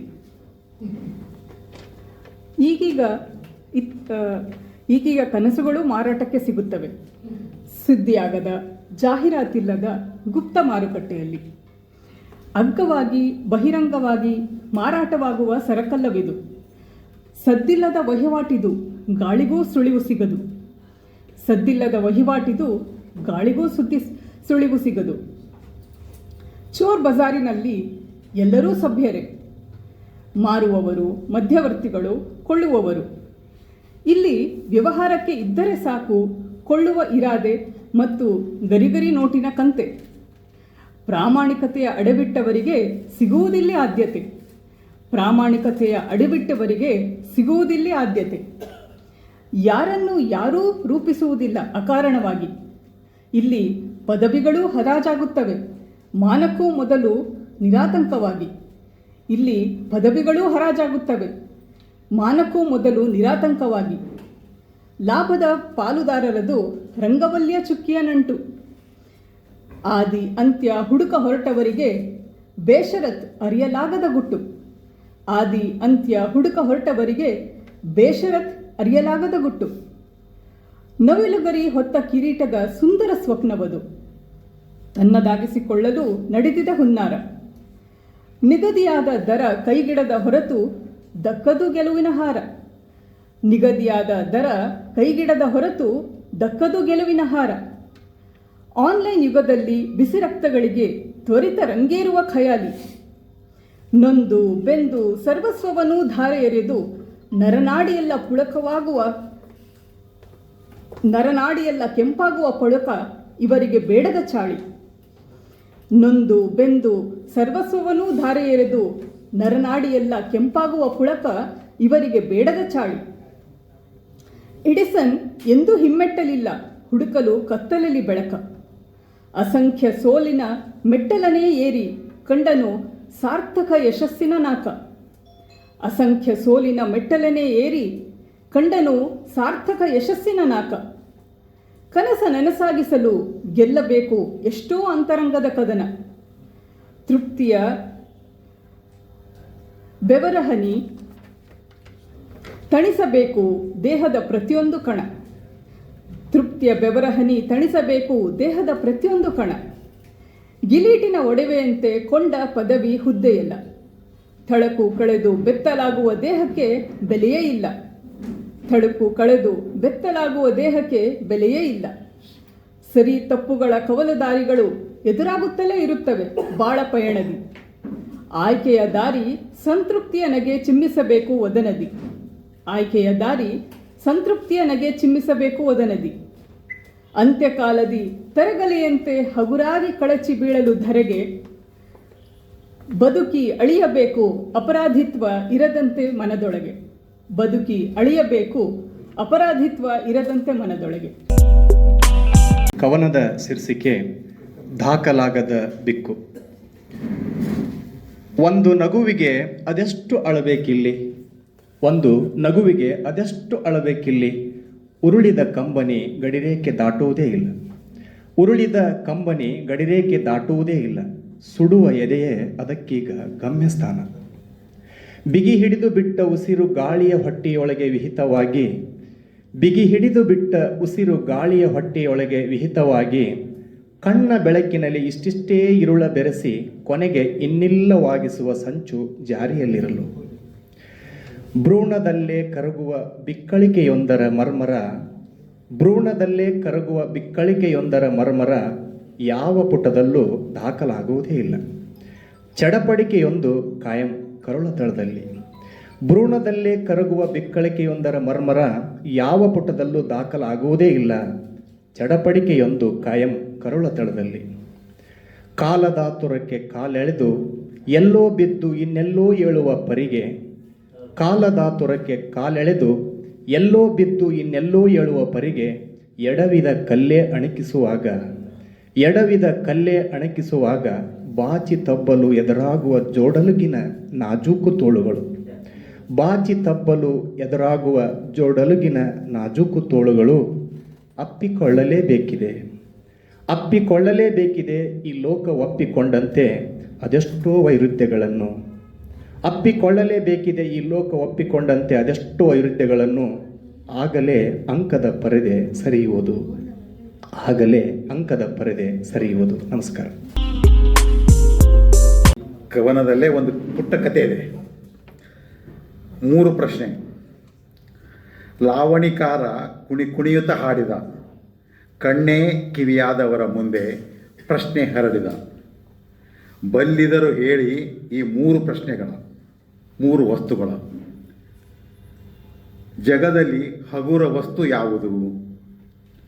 ಜಗದಲ್ಲಿ ಮಧುರ ವಸ್ತು ಯಾವುದು? ಜಗದಲ್ಲಿ ಅಚಲ ವಸ್ತು ಯಾವುದು? ಬಲ್ಲಿದರು ಹೇಳಿ ಈ 3 ವಸ್ತುಗಳ. ಉತ್ತರ ಸುಲಭವೆಂದವರ ಮುಖಗಳ ಅಳೆದ. ನಾ ಒಡನೆ ಉಸುರಿದೆ 3 ವಸ್ತುಗಳ.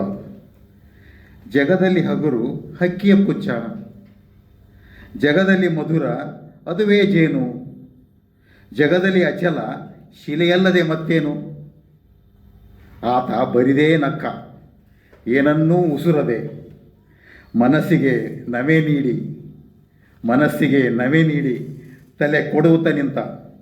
ನಾನೇ ಬೇಡಿದೆ, ನೀ ಹೇಳದೆ ಹೋಗದಿರು ಮಾರಾಯ, ಈ 3 ವಸ್ತುಗಳ ನಾ ಹೇಳಿದ್ದು ಸರಿಯಾ?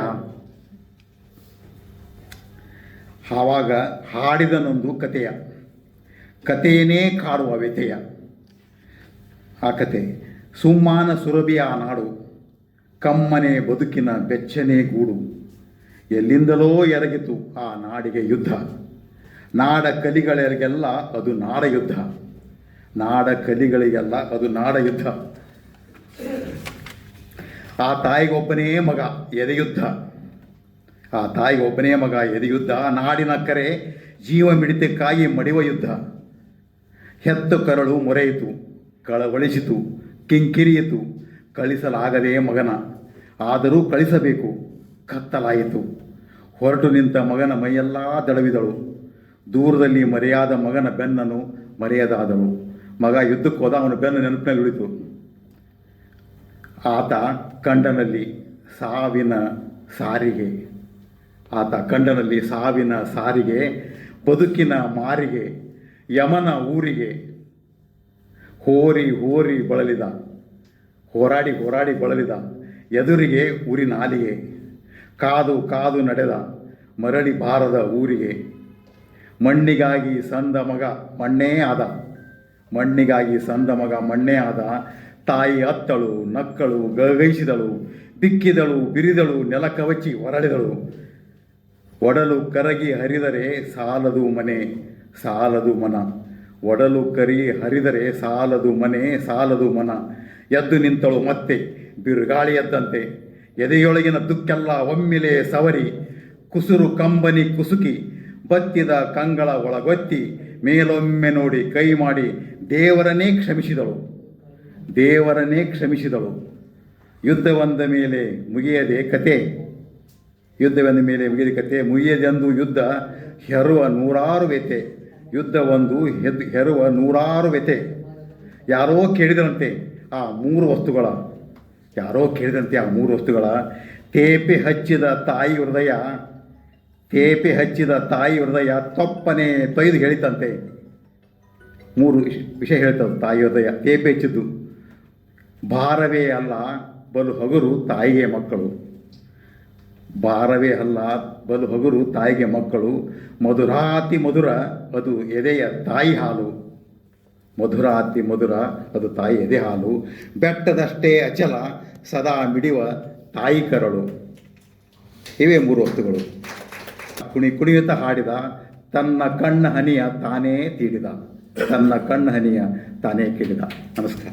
ಶೀರ್ಷಿಕೆ ನಾನೊಂದ ಕನಸ ಕಂಡೆ. ಕೇಳು ಮಗಳೇ, ನಾನೊಂದ ಕನಸು ಕಂಡೆ. ಬರುವ ಕಾಲಕ್ಕೆ ಮಳೆ ಬಂದು, ಬಿತ್ತಿದ ಬೀಜ ಮೊಳಕೆ ಒಡೆದು, ಬೆಳೆ ಬಂತೆಂದು ರೈತ ಕುಣಿದು ಕುಪ್ಪಳಿಸಿದ ಹಾಗೆ ನಾನೊಂದು ಕನಸು ಕಂಡೆ. ದಲಿತ ಕೇರಿಗಳಲ್ಲಿ ಅಕ್ಷರದ ದಾಸೋಹ, ಬೊಗಸೆ ತುಂಬ ಊರ ಕೆರೆಯ ನೀರು, ಅಂಬೇಡ್ಕರ ಮುಖದಲ್ಲಿ ಮಂದಹಾಸ. ನಾನೊಂದು ಕನಸ ಕಂಡೆ. ಅಡುಗೆ ಮಾಡುವ ಕೈಗಳಲ್ಲಿ ಕತೆ ಕವನಗಳ ಹೊತ್ತಿಗೆ ನಮಿಸುವ ಪುರುಷರು, ಮಹಿಳೆಯ ಮುಖದಲ್ಲಿ ನಗುವಿನ ನಿರ್ಧಾರ. ನಾನೊಂದು ಕನಸು ಕಂಡೆ. ದೇಶದ ಗಡಿಯಲ್ಲಿ ಸದ್ದು ಗದ್ದಲವಿಲ್ಲ, ಗುಂಡುಗಳ ಸುರಿಮಳೆ ಇಲ್ಲ, ಸೈನಿಕ ನೆಮ್ಮದಿಯ ನಿದ್ದೆ ಮಾಡಿದ ಹಾಗೆ ನಾನೊಂದು ಕನಸು ಕಂಡೆ. ನುಡಿಗಾಗಿ ನಡೆಗಾಗಿ ಬುದ್ಧ ಬಸವನ ಹಾದಿ, ಹೊರಟಿದ್ದೆ ನೊಂದವರ ಕಣ್ಣೀರ ಒರೆಸಿ. ಕಲ್ಲು ಮುಳ್ಳುಗಳ ಸರಿಸಿ, ಚುಚ್ಚಿದ ಮುಳ್ಳಿಗೆ ಎಚ್ಚರ. ಕಣ್ಣು ತೆರೆದೆ ಹೊಂಬೆಳಕು ಚೆಂಬೆಳಕು, ಎಲ್ಲ ಕಡೆಗೂ ಭರವಸೆ ಬೆಳಕು. ಅವಕಾಶಕ್ಕಾಗಿ ಧನ್ಯವಾದ. ಕವನದ ಹೆಸರು ಕನ್ನಡದ ಮರ. ಮುಗಿಲು ಮುಟ್ಟಿ ನಿಂತಿದೆ ಮುಗಿಲು ಮುಟ್ಟಿ ನಿಂತಿದೆ ಕನ್ನಡದ ಮರ, ಕೇಳಿ ಬರುವ ಕೊರಳ ಸ್ವರ ಇಂಚರವೋ ಇಂಚರ. ಮುಗಿಲು ಮುಟ್ಟಿ ನಿಂತಿದೆ ಕನ್ನಡದ ಮರ, ಕೇಳಿ ಬರುವ ಕೊರಳ ಸ್ವರ ಇಂಚರವೋ ಇಂಚರ. ಆಲದಂತೆ ಹಬ್ಬಿದೆ, ಆಲದಂತೆ ಹಬ್ಬಿದೆ ನಸು ನಕ್ಕಿದೆ ಮಲ್ಲಿಗೆ, ಆಲದಂತೆ ಹಬ್ಬಿದೆ ನಸು ನಕ್ಕಿದೆ ಮಲ್ಲಿಗೆ. ಗಂಧದಂತೆ ಹರಡಿದೆ, ಗಂಧದಂತೆ ಹರಡಿದೆ ಮೀರಿ ಸೇವಂತಿಗೆ, ಗಂಧದಂತೆ ಹರಡಿದೆ ಮೀರಿ ಸೇವಂತಿಗೆ. ಏನು ಕಸುವು, ಏನು ಕಸುವು, ಏನು ಕೆಚ್ಚು, ತೂಗಿವೆ ಅರಳೆಲೆಗಳ ಗೊಂಚಲು. ನೋಡಿದಲ್ಲಿ ಹೊಸ ಚಿಗುರು, ನೋಡಿದಲ್ಲಿ ಹೊಸ ಚಿಗುರು, ಸವಿಯಬೇಕು ಅದರ ಒಗರು. ನೋಡಿದಲ್ಲಿ ಹೊಸ ಚಿಗುರು, ಸವಿಯಬೇಕು ಅದರ ಒಗರು. ನಿಸರ್ಗದ ಪ್ರೀತಿ, ನಿಸರ್ಗದ ಪ್ರೀತಿ ಹತ್ತು ಹಲವು ರೀತಿ, ನಿಸರ್ಗದ ಪ್ರೀತಿ ಹತ್ತು ಹಲವು ರೀತಿ. 100 ಮರ 100 ಸ್ವರ, 100 ಮರ 100 ಸ್ವರ, ಸ್ವರ ಹೊರಟಿವೆ ಅಲ್ಲಲ್ಲಿ, ಸ್ವರ ಹೊರಟಿವೆ ಅಲ್ಲಲ್ಲಿ. ಗೋವಿನ ಹಾಡಲ್ಲಿ, ಕುರಿ ಮಂದೆಯ ಕೂಗಲ್ಲಿ, ಉಳುವ ಯೋಗಿಯ ದನಿಯಲ್ಲಿ ಚಿಗುರುತ್ತಿದೆ ಕನ್ನಡ, ಉಳುವ ಯೋಗಿಯ ದನಿಯಲ್ಲಿ ಚಿಗುರುತ್ತಿದೆ ಕನ್ನಡ, ಮಿಂಚುತ್ತಿದೆ ಕನ್ನಡ. ಹಳೆ ಮರದ ಜೊತೆಗೆ, ಹಳೆ ಮರದ ಜೊತೆಗೆ ಹೊಸ ಸಸಿಯ ಹಚ್ಚು, ಹಳೆ ಮರದ ಜೊತೆಗೆ ಹೊಸ ಸಸಿಯ ಹಚ್ಚು. ಕಣ್ಣಿಗೆ ಅದೇ ಮೆಚ್ಚು, ಕಣ್ಣಿಗೆ ಅದೇ ಮೆಚ್ಚು. ಮಳೆ ಕರೆದು, ಮಳೆ ಕರೆದು ಕಳೆ ತೆಗೆದು ನೀರು ನಿಡಿಯ ಉಣ್ಣಿಸಿ ಬೆಳೆಸಬೇಕು ಕನ್ನಡ, ದಟ್ಟ ದಿಟ್ಟ ಕನ್ನಡ, ದಟ್ಟ ದಿಟ್ಟ ಕನ್ನಡ. ಜೀವ ಬಿತ್ತಿ ಜೀವ ಬೆಳೆಸು, ಜೀವ ಬಿತ್ತಿ ಜೀವ ಬೆಳೆಸು, ನಳ ನಳಿಸಲಿ ಕನ್ನಡ, ಜೀವ ಬಿತ್ತಿ ಜೀವ ಬೆಳೆಸು, ನಳ ನಳಿಸಲಿ ಕನ್ನಡ, ಪ್ರತಿಫಲಿಸಲಿ ಕನ್ನಡ. ಮುಗಿಲು ಮುಟ್ಟಿ ನಿಂತಿದೆ ಕನ್ನಡದ ಮರ, ಮುಗಿಲು ಮುಟ್ಟಿ ನಿಂತಿದೆ ಕನ್ನಡದ ಮರ, ಕೇಳಿ ಬರುವ ಕೊರಳ ಸ್ವರ ಇಂಚರವೋ ಇಂಚರ. ನಮಸ್ಕಾರ. ನಿರ್ಮಲಾ ಶೆಟ್ಟರ್. ಕವಿತೆ 1. ನಿನ್ನನ್ನು ಕವಿತೆಯೊಂದಿಗೆ ಸ್ಪರ್ಶಿಸುತ್ತೇನೆ, ನಿನ್ನನ್ನು ಕವಿತೆಯೊಂದಿಗೆ ಸ್ಪರ್ಶಿಸುತ್ತೇನೆ, ಮತ್ತೆ ನಿನ್ನಲ್ಲೂ ಎದೆ ಹಾಲು ಹೊಕ್ಕುತ್ತವೆ. ಇಬ್ಬರಿಗೂ ಒಬ್ಬನೇ ಚಂದಿರ, ಇಬ್ಬರಿಗೂ ಒಬ್ಬನೇ ಚಂದಿರ ನೆನಪಿರಲಿ, ಕೆನ್ನೆ ಕಚ್ಚಿದ ಗುರುತಿಗೆ ಎದೆ ಹಾಲಿನ ಮುಲಾಮು. ನಿನ್ನ ದಾರಿಗೊಂದು ಹೆಸರಿಡಬೇಕು, ನಿನ್ನ ದಾರಿಗೊಂದು ಹೆಸರಿಡಬೇಕು, ಕಡಲೋ ಗಾಳಿಯೋ ಅಲೆಯೋ ಎಲ್ಲ ಹೆಸರುಗಳು ಹಳತಾಗಿವೆ. ನೀನು ಹೆಳೆದ ಪೊರೆದ ಗಡಿರೇಖೆಗಳು ಕಡಲು ನಮ್ಮೆ ಕರೆದು ಮಾತನಾಡಿಸು. ತುಳಿದು ದಾಟಿದ ಹೆಜ್ಜೆ ಗುರುತುಗಳ ಲೆಕ್ಕ ಹಾಕುವ ನೀನು, ಕಡಲು ಗಮನಿಸಿ ನಿನ್ನ ಕಾಗುಣಿತಕ್ಕೆ ಕಾವ್ಯ ಬರೆಯುತ್ತಿದೆ. ಇಲ್ಲಿ ಕತೆಗಳಿಗೇನು ಬರವಿಲ್ಲ, ಇಲ್ಲಿ ಕತೆಗಳಿಗೇನು ಬರವಿಲ್ಲ, ಗಲ್ಲಿ ಗಲ್ಲಿಗೂ 100 ಪುಸ್ತಕವಾಗುವಷ್ಟು ಸರಕಿದೆ. ಅಪ್ಪಿದ ಬಿಸಿಗೆ ಲೋಕದ 100 ಬಣ್ಣ, ಅಪ್ಪಿದ ಬಿಸಿಗೆ ಲೋಕದ 100 ಬಣ್ಣ, ಎದೆ ತುಂಬ ಕತ್ತಲು ಬೆಳಗಿಸಿಕೊಂಡಾಗಲೇ ಚಂದಿರನೊಬ್ಬ ಹಾದು ಹೋಗುವನು. ಮತ್ತೊಂದು ರಾತ್ರಿ ಯಾವ ಬುದ್ಧನಿಗೆ ಕಾದಿದೆಯೋ. ಯಾರೂ ಇರದ ರಾತ್ರಿಯಲ್ಲಿ ನಮ್ಮಿಬ್ಬರನ್ನಷ್ಟೇ ಚಿತ್ರಿಸಿದ ಕಲಾವಿದನು ದೇವರಾಗುವ ಹೊತ್ತು, ಯಾರೂ ಇರದ ರಾತ್ರಿಯಲ್ಲಿ ನಮ್ಮಿಬ್ಬರನ್ನಷ್ಟೇ ಚಿತ್ರಿಸಿದ ಕಲಾವಿದನು ದೇವರಾಗುವ ಹೊತ್ತು, ಹಾಡು ಹಗಲೇ ಕೊಲೆಯಾದ ಇಬ್ಬರ ಪ್ರೇಮಿಗಳ ಮಿಲನ ಮಹೋತ್ಸವದ ರಾತ್ರಿಗೆ ಯಾವ ಹೆಸರು ಬರೆಯಲಿ ಹೇಳು. ಹಾಡು ಹಗಲೇ ಕೊಲೆಯಾದ ಇಬ್ಬರು ಪ್ರೇಮಿಗಳ ಮಿಲನ ಮಹೋತ್ಸವದ ರಾತ್ರಿಗೆ ಯಾವ ಹೆಸರು ಬರೆಯಲಿ ಹೇಳು. ದೂರದ ನಿನ್ನ ಕೆನ್ನೆಗೆ ಬಣ್ಣ ಸವರುವ ಕೆಲಸದ ಆಳುಗಳು ಉದ್ಯೋಗ ಖಾತ್ರಿಯಲ್ಲೂ ಕೆಲಸ ಕಳೆದುಕೊಂಡಿದ್ದಾರೆ. ಎಲ್ಲಿಂದ ಶುರು ಮಾಡಲಿ ಹೇಳು, ಎಲ್ಲಿಂದ ಶುರು ಮಾಡಲಿ ಹೇಳು ನಿನ್ನೆದೆಗೆ ಮುತ್ತಿಟ್ಟ ಲೆಕ್ಕ. 100 ಗೆರೆ ಎಳೆದವನು ನೀನು, ದಾರಿ ತುಸು ಹೆಚ್ಚೇ ಕಿರಿದಾಗಿದೆ, ಸಂಧಿಸಿ ಮಾತನಾಡಬಹುದು. ಚೂರು ಪಯಣದ ದಾರಿ ಚೂರಾಗಿಸುವುದು ಬೇಡ, ತಾರು ತಂತಿಯ ಕಂಬ ಸದಾ ಮಿಡಿಯುತ್ತಿರಲಿ. ಒಡೆದ ಚೂರುಗಳನ್ನು ಆರಿಸಿ ತರುವೆ, ಒಡೆದ ಚೂರುಗಳನ್ನು ಆರಿಸಿ ತರುವೆ, ಕುಳಿತು ಹೆಣೆಯೋನ ಕನ್ನಡಿಯನ್ನು. ಎದೆಗೆ ತಿವಿದ ಬಾಣಗಳ ಚೂರು, ಸರಿದ ರಾತ್ರಿಗಳ ಲೆಕ್ಕ ಹೇಳು. ಶುರು ಮಾಡು ನಾನು ಚಂದಿರನಿಂದ, ನೀನು ನದಿಯಿಂದ. ಶುರು ಮಾಡು ನಾನು ಚಂದಿರನಿಂದ, ನೀನು ಎದೆಯಿಂದ. ಸಿಗದ ದಾರಿಗೆ ಯಾಗಗಳೇ ನಡೆದಿರುವಾಗ, ಸಿಗದ ದಾರಿಗೆ ಮಹಾಯಾಗಗಳೇ ನಡೆದಿರುವಾಗ, ಅಷ್ಟು ಸಲಿಸಲ್ಲ ನಿನ್ನ ಸೇರುವುದು. ಮೈ ಹಣ್ಣಾಗಿಸಲೇಬೇಕು, ಮೈ ಹಣ್ಣಾಗಿಸಲೇಬೇಕು. ಧನ್ಯವಾದಗಳು. ಕವಿತೆಯ ಶೀರ್ಷಿಕೆ ಗೆಳೆತನ.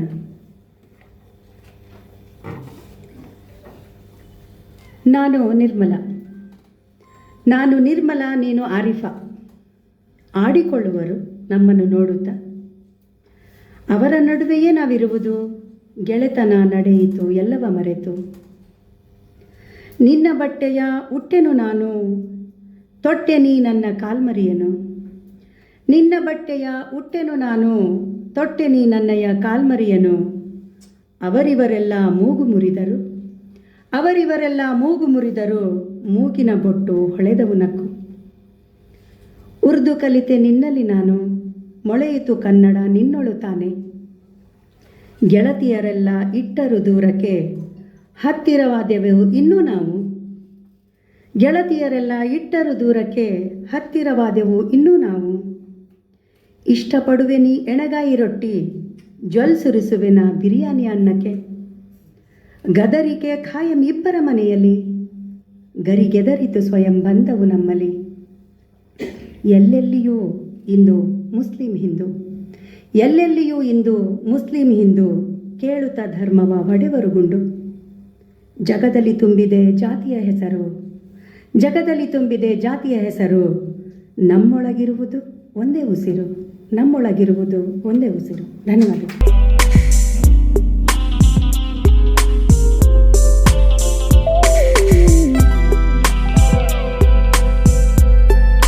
ಕನ್ನಡ ಕಾನೂನು ಸಾಹಿತ್ಯ ಬರೀ ಕೇವಲ ಭಾಷಾಂತರ ಮಾಡೋದನ್ನು ಬರೋದಿಲ್ಲ. ಅವುಗಳನ್ನು ನಾವು ಹೇಗೆ ಬರಿಬೇಕಂದ್ರೆ ಆ ಪುಸ್ತಕ ಸಂಪುಟ ಗಾತ್ರ ಬರಬೇಕು. ಆಮೇಲೆ ಕಲಮಗಳ ಕಡೆ ಬರ್ತಕ್ಕಂಥ ಟಿಪ್ಪಣಿಗಳು ವಿಮರ್ಶೆ ಬರ್ತೈತೆ. ಅದು ಬಂದರೆ ನಾವು ಒಳ್ಳೆ ತೀರ್ಪನ್ನು ಬರೆಯೋಕ್ಕೆ ಬರುತ್ತೆ. ಅದನ್ನು ನಾವು ಇಲ್ಲ ಒಂದು ಸಮಿತಿ ಮಾಡೋಣ, ಅದನ್ನು ಮಾಡೋಣಂತೆ. ಪಾಪ ದುರ್ದೈವಶಾತ್ ಇರಲಿಲ್ಲ ಅವರು. ಅದು ಬಹಳಷ್ಟು ನಾವು ನನಗೆ ಸದಸ್ಯ ಆಗೋದು, ನಾನು ಜಿಲ್ಲಾ ನ್ಯಾಯಾಧೀಶರದ್ದು ಯಾವ ಸದಸ್ಯ ಆಗಕ್ಕೆ ಬರೋ ಅಂತ ಹೇಳಿದೆ. ಈಗ ನೀವೇನು ಹೇಳ್ತಾ ಇದ್ರಿ, ನಮ್ಮಲ್ಲಿ ಸಾಹಿತ್ಯ ಇಲ್ಲ, ಎಲ್ಲ ಸಣ್ಣ ಪುಟ್ಟ ಇವೆ. ಈಗ ಕೆಲವೊಂದು ಬುಕ್ಸ್ ಬರ್ತಾವೆ, ಕೇವಲ ಆ್ಯಕ್ಟ್ಗಳ ತರ್ಜುಮೆ. ಅದು ನಮ್ಮ ತೀರ್ಪು ಬರೋದಕ್ಕೆ ರತನ್ ಲಾಲ್ ಅಂತ ಒಂದು IPC ಇದೆ, ಅದರಲ್ಲಿ ಟಿಪ್ಪಣಿ ಬರ್ತಾವೆ, ಟೀಕೆ ಬರ್ತಾವೆ. ಆಮೇಲೆ ಅಲ್ಲಿ ದೇಸಾಯಿ ಅಂತೇಳಿ ಕಾಂಟ್ರಾಕ್ಟ್ ಇದೆ. ಇಂಥ ಪುಸ್ತಕಗಳು ಕನ್ನಡದಲ್ಲಿ ಇಲ್ಲ. ಆಮೇಲೆ ಸುದೈವಶಾತ್ ಈಗ ಪ್ರತಿ ವರ್ಷ ಕನ್ನಡದಲ್ಲಿ ಜಡ್ಜ್ಮೆಂಟ್ ಬರೆದವರಿಗೆ ಬಹುಮಾನ ಕೊಡ್ತಾ ಇದ್ದಾರೆ. ಆದರೆ ಅವು ಕೇವಲ ಒಂದು ಪ್ರಶಸ್ತಿಗಾಗಿ 1-2 ತೀರ್ಪು ಬರ್ತಾ ಇದ್ದಾವೆ. ಅದು ಈಗ ನಾವು ಬೆರಳಚ್ಚು ಯಂತ್ರ ಈ ಕನ್ನಡದೆಲ್ಲ ಲಭ್ಯ ಇದೆ. ಆಮೇಲೆ ನೀವೇನಿದಿಲ್ಲ, ಒಂದು ಪುಸ್ತಕವನ್ನು ರತನ್ ಲಾಲ್ ಒಂದು ತಗೊಂಡು ಸಮಿತಿ ಮಾಡಿ, ಅದಕ್ಕೆ ನ್ಯಾಯಾಧೀಶರಿರಬೇಕು, ಸಾಹಿತಿಗಳಿಗೂ ಭಾಷಾಂತರ ತಜ್ಞರು ತೊಗೊಂಡ್ರೆ ಅದನ್ನು ನೀವು ಮಾಡಿದರೆ, ನಾನು ಒಂದು ಹೇಳ್ತೀನಿ, ನೀವು ಒಂದನ್ನು ಪ್ರಕಟ ಮಾಡಿದರೆ 1,500 ನ್ಯಾಯಾಲಯಗಳಿಗೆ ಒಂದು ಆದೇಶ ಕೊಡ್ತಾರೆ ಹೈಕೋರ್ಟ್ನವರು. ಆಲ್ರೆಡಿ ಎಕ್ಸಿಸ್ಟಿಂಗ್ ಲೈಬ್ರರಿ ಇವೆ ನಮ್ಮಲ್ಲಿ, ಹೊಸದು ಮಾಡೋದು ಬೇಕಾಗಿಲ್ಲ. ಪ್ರತಿಯೊಂದು ನ್ಯಾಯಾಲಯ ಲೈಬ್ರರಿ, ಪ್ರತಿಯೊಬ್ಬ ನ್ಯಾಯಾಧೀಶರ ಲೈಬ್ರರಿ ಇವೆ. ಇದನ್ನು ಮಾಡಿದರೆ ಈಗ ಹೊಸದು ಮಾಡೋ ಪ್ರಶ್ನೆನೇ ಇಲ್ಲ. ಯಾಕಂದ್ರೆ ನಮ್ಮಲ್ಲಿ ಕೇಳಿದ್ರಿಲ್ಲ, ಪುಳಿಯಾನಿ ಒಬ್ಬರು ಮಾಡ್ತಾ ಇದ್ದಾರೆ, ಅಲ್ಲಿ ಅವ್ರಲ್ಲಿ ಮಾಡ್ತಾ ಇರೋದು ಅವ್ರದ್ದು ಅದು ಒಂದು ಗುಣಮಟ್ಟ ಇಲ್ಲ. ಸಾಹಿತ್ಯದ ಗುಣಮಟ್ಟ, ಕಾನೂನು ಸಾಹಿತ್ಯದ ಗುಣಮಟ್ಟ ಪುಸ್ತಕ ಕೊಡೋ ಕೆಲಸ ಸಾಹಿತ್ಯ ಪ್ರಾಧಿಕಾರ ಮಾಡಬೇಕಂತ ಅನಿಸಲ್ಲ. ಬೆಂಗಳೂರಿನಿಂದ ನಾನೇನು ಕನ್ನಡ ಪುಸ್ತಕ ಪ್ರಾಧಿಕಾರದ ಅಧ್ಯಕ್ಷರು ಬಂದು ನನಗೆ ಹೆಮ್ಮೆ, ಸಂತೋಷವಾಗ್ತದೆ. ಯಾಕಂದರೆ ಸಾಹಿತ್ಯ ಪರಿಷತ್ತಲ್ಲಿ ಪ್ರಾಧಿಕಾರ ಅಧ್ಯಕ್ಷರು ಸುಮಾರು 2.5 ತಾಸು ಕುಂತು ಏನೋ ಅವ್ರದ್ದು ಒಂದು ಕನ್ಸೆಪ್ಟ್ ಇಟ್ಕೊಂಡು ಇಡೀ ಪ್ರಾಧಿಕಾರದ ಮೊದಲ ಅಧ್ಯಕ್ಷರು ಮಾಡಿದ್ದಾರೆ. ನನಗಂತೆ ಮೊದಲ ಅಧ್ಯಕ್ಷರು ಈ ರೀತಿ ಮಾಡ್ತಕ್ಕಂಥದ್ದು. ನಿಮಗೆ ಮತ್ತೊಮ್ಮೆ ನಮ್ಮ ಇಲ್ಲಿ ಇರ್ತಕ್ಕಂಥ ಎಲ್ಲರ ವತಿಯಿಂದ ಹೃದಯಪೂರ್ವಕವಾದಂಥ ಅಭಿನಂದನೆ ಸಲ್ಲಿಸ್ತೇನೆ ಸರ್. ಯಾಕಂದರೆ ಈ ರೀತಿಯಾಗಿ ನೀವೆಲ್ಲ ಕಡೆ ಅಡ್ಡಾಡೋದ್ರಿಂದ ಮತ್ತು ತಾಲೂಕಿಗೆ ಹೋಗೋದ್ರಿಂದ ಸ್ವಲ್ಪ ಮಟ್ಟಿಗೆ ಆದರೂ ಜಾಗೃತಿ ಮೂಡಲಿಕ್ಕೆ ಸಾಧ್ಯವಾಗ್ತೈತೆ. ಮತ್ತು ಭಾಳನೇ ಸಿಗಿ ನನಗೆ ಆ್ಯಕ್ಚುಲಿ ಸಿದಕ್ಕೆ ನಮ್ಮ ಮಕ್ಕಳು ಅದಾರ. ಇಡೀ ಇತಿಹಾಸದಲ್ಲಿ ಯಾವ ಮುಖ್ಯಮಂತ್ರಿ ಮನೆಯಲ್ಲಿ ಗ್ರಂಥಾಲಯ ಮಾಡಿಲ್ಲ, ನಾವು ಮಾಡ್ತಿದ್ದೀವಿ. ಚಲನಚಿತ್ರ ನಟರ ಮನೆಗಳು ಮಾಡ್ತಾ ಇದ್ದೀವಿ. ಈಗ ನನ್ನ ನಟರು ಅವರ ಮನೆಯಲ್ಲಿ ಮಾಡಿ ಅವರ ಶಿಷ್ಯತೆ, ಅವರ ಬಳಗ ಇದೆಯಲ್ಲ. ಅದೇ ನಮ್ಗೆ ತೀರ್ಸಾಗಿ ಜಾಗೃತಿ ಸಮಿತಿ ಸದಸ್ಯರ ನೇಮಕಾತಿ ಪತ್ರ ಅದು ಬಿಡುಗಡೆ ಆಯಿತು, ಪದಾಧಿಕಾರಿ ಸಭೆ ಆಯಿತು, ಮತ್ತು ಕವಿಗೋಷ್ಠಿ ಭಾಳ ಚೆನ್ನಾಗಾಯಿತು. ಇಲ್ಲಿ ನಮ್ಮ ಸುಮಾರು ಒಂದು 16 ಜನ ನಾನು ಸಾಹಿತಿಗಳನ್ನು ಎಲ್ಲರಿಗೂ ಫೋನ್ ಮಾಡಿ ಸ್ವತಃ ನಿನ್ನೆ ಇವತ್ತು ಮಾಡಿದೆ. ಅದರಲ್ಲಿ ಮೆಜಾರಿಟಿ 80% 11 ಜನ ಬಂದಾರೆ. 16 ಮಂದಿಗೆ ನಾನು ವಿನಂತಿ ಮಾಡ್ಕೊಂಡು 11 ಜನ, ಮತ್ತು ಇನ್ನೂ ಕೆಲವು ಜನ ಇಲ್ಲ ನನ್ನ ಕೆಲಸ ಇಲ್ಲ ಅಂತಿದ್ರು. ಆಮೇಲೆ 10 ಜನ ಕವಿಗೋಷ್ಠಿ ಇದ್ದರು, 8 ಜನ ಕವಿಗೋಷ್ಠಿ ಭಾಗವಹಿಸಿದ್ದಾರೆ.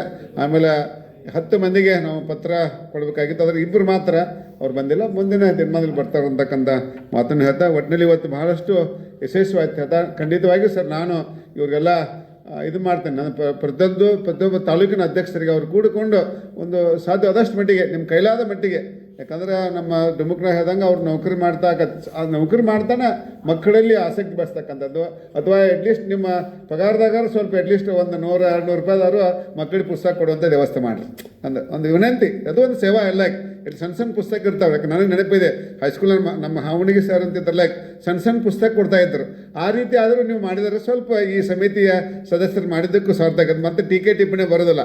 ಹೀಗಾಗಿ ಈ ಸಂದರ್ಭದಲ್ಲಿ ಮಾಡ್ತಾ ಮತ್ತು ಇವತ್ತಿನ ಕಾರ್ಯಕ್ರಮ ಅತ್ಯಂತ ಯಶಸ್ವಿಯಾದ ಹೇಳ್ತಾ, ಬಟ್ ಇಲ್ಲಿ ಇಷ್ಟೆಲ್ಲ ಹಿರಿಯರು ತಮ್ಮೆಲ್ಲ ಕೆಲಸ ಬಿಟ್ಟು ಬಂದಿದ್ದಕ್ಕೆ ನಿಜಕ್ಕೂ, ಯಾಕಂದ್ರೆ ಸಾಹೇಬರು ಬಂದಾಗ ನನಗೂ ಹಾಗೆ ಕೆಲವೇ ಅದಕ್ಕೆ ಇಂಥ ಒಂದು ಹಿರಿಯ ವ್ಯಕ್ತಿ ಬಂದ್ರೆ ಆಗ್ತಾ, ಹೀಗಾಗಿ ಮತ್ತೊಮ್ಮೆ ಹೇಳ್ತಾ ಒಂದು ಪ್ರಕಟಣೆ ಇದೆ ಸರ್. ಭಾರತ್ ಏಕ್ತಾ ಆಂದೋಲನ ಬಸವ ಶಾಂತಿ ಮಿಷನ್ ಸಂಘಟನೆಗಳ ಸಂಯುಕ್ತ ಆಶ್ರಯದಲ್ಲಿ ಬುಧವಾರ ದಿನಾಂಕ 17/12/2025 ಸಂಜೆ 5 ಗಂಟೆಗೆ ರಾಹ ದೇಶಪಾಂಡೆ ಸಭಾಭವನ ಕರ್ನಾಟಕ ವಿದ್ಯಾವರ್ಧಕ ಸಂಘ ಧಾರವಾಡದಲ್ಲಿ ಈ ಒಂದು ಕಾರ್ಯಕ್ರಮ ಇದೆ. ಶರಣವಾಣಿ ವಚನ ಸಂಗೀತ ಕಾರ್ಯಕ್ರಮ ಮೃತ್ಯುಂಜಯ ದೊಡ್ಡವಾಡ ಅವರಿಂದ ಇದೆ. ದಾಸವಾಣಿ ಹುಸೇನ್ ಸಾಬ್ ಕನಕಗಿರಿ ಅವರಿಂದ ಇದೆ. ನಮ್ಮ ಈ ಕಾರ್ಯಕ್ರಮದಲ್ಲಿ ಗಾಯಕರಿಗೆ ಆತ್ಮೀಯ ಒಂದು ಸನ್ಮಾನವನ್ನು ಇಟ್ಕೊಂಡಿದ್ದಾರೆ. ಈ ಕಾರ್ಯಕ್ರಮದ ಅಧ್ಯಕ್ಷತೆಯನ್ನು ಸನ್ಮಾನ್ಯ ಶ್ರೀ ರಂಜಾನ್ ದರ್ಗಾ ಸಾಹಿತಿಗಳು ವಹಿಸ್ಕೊಳ್ತಾ ಇದ್ದಾರೆ.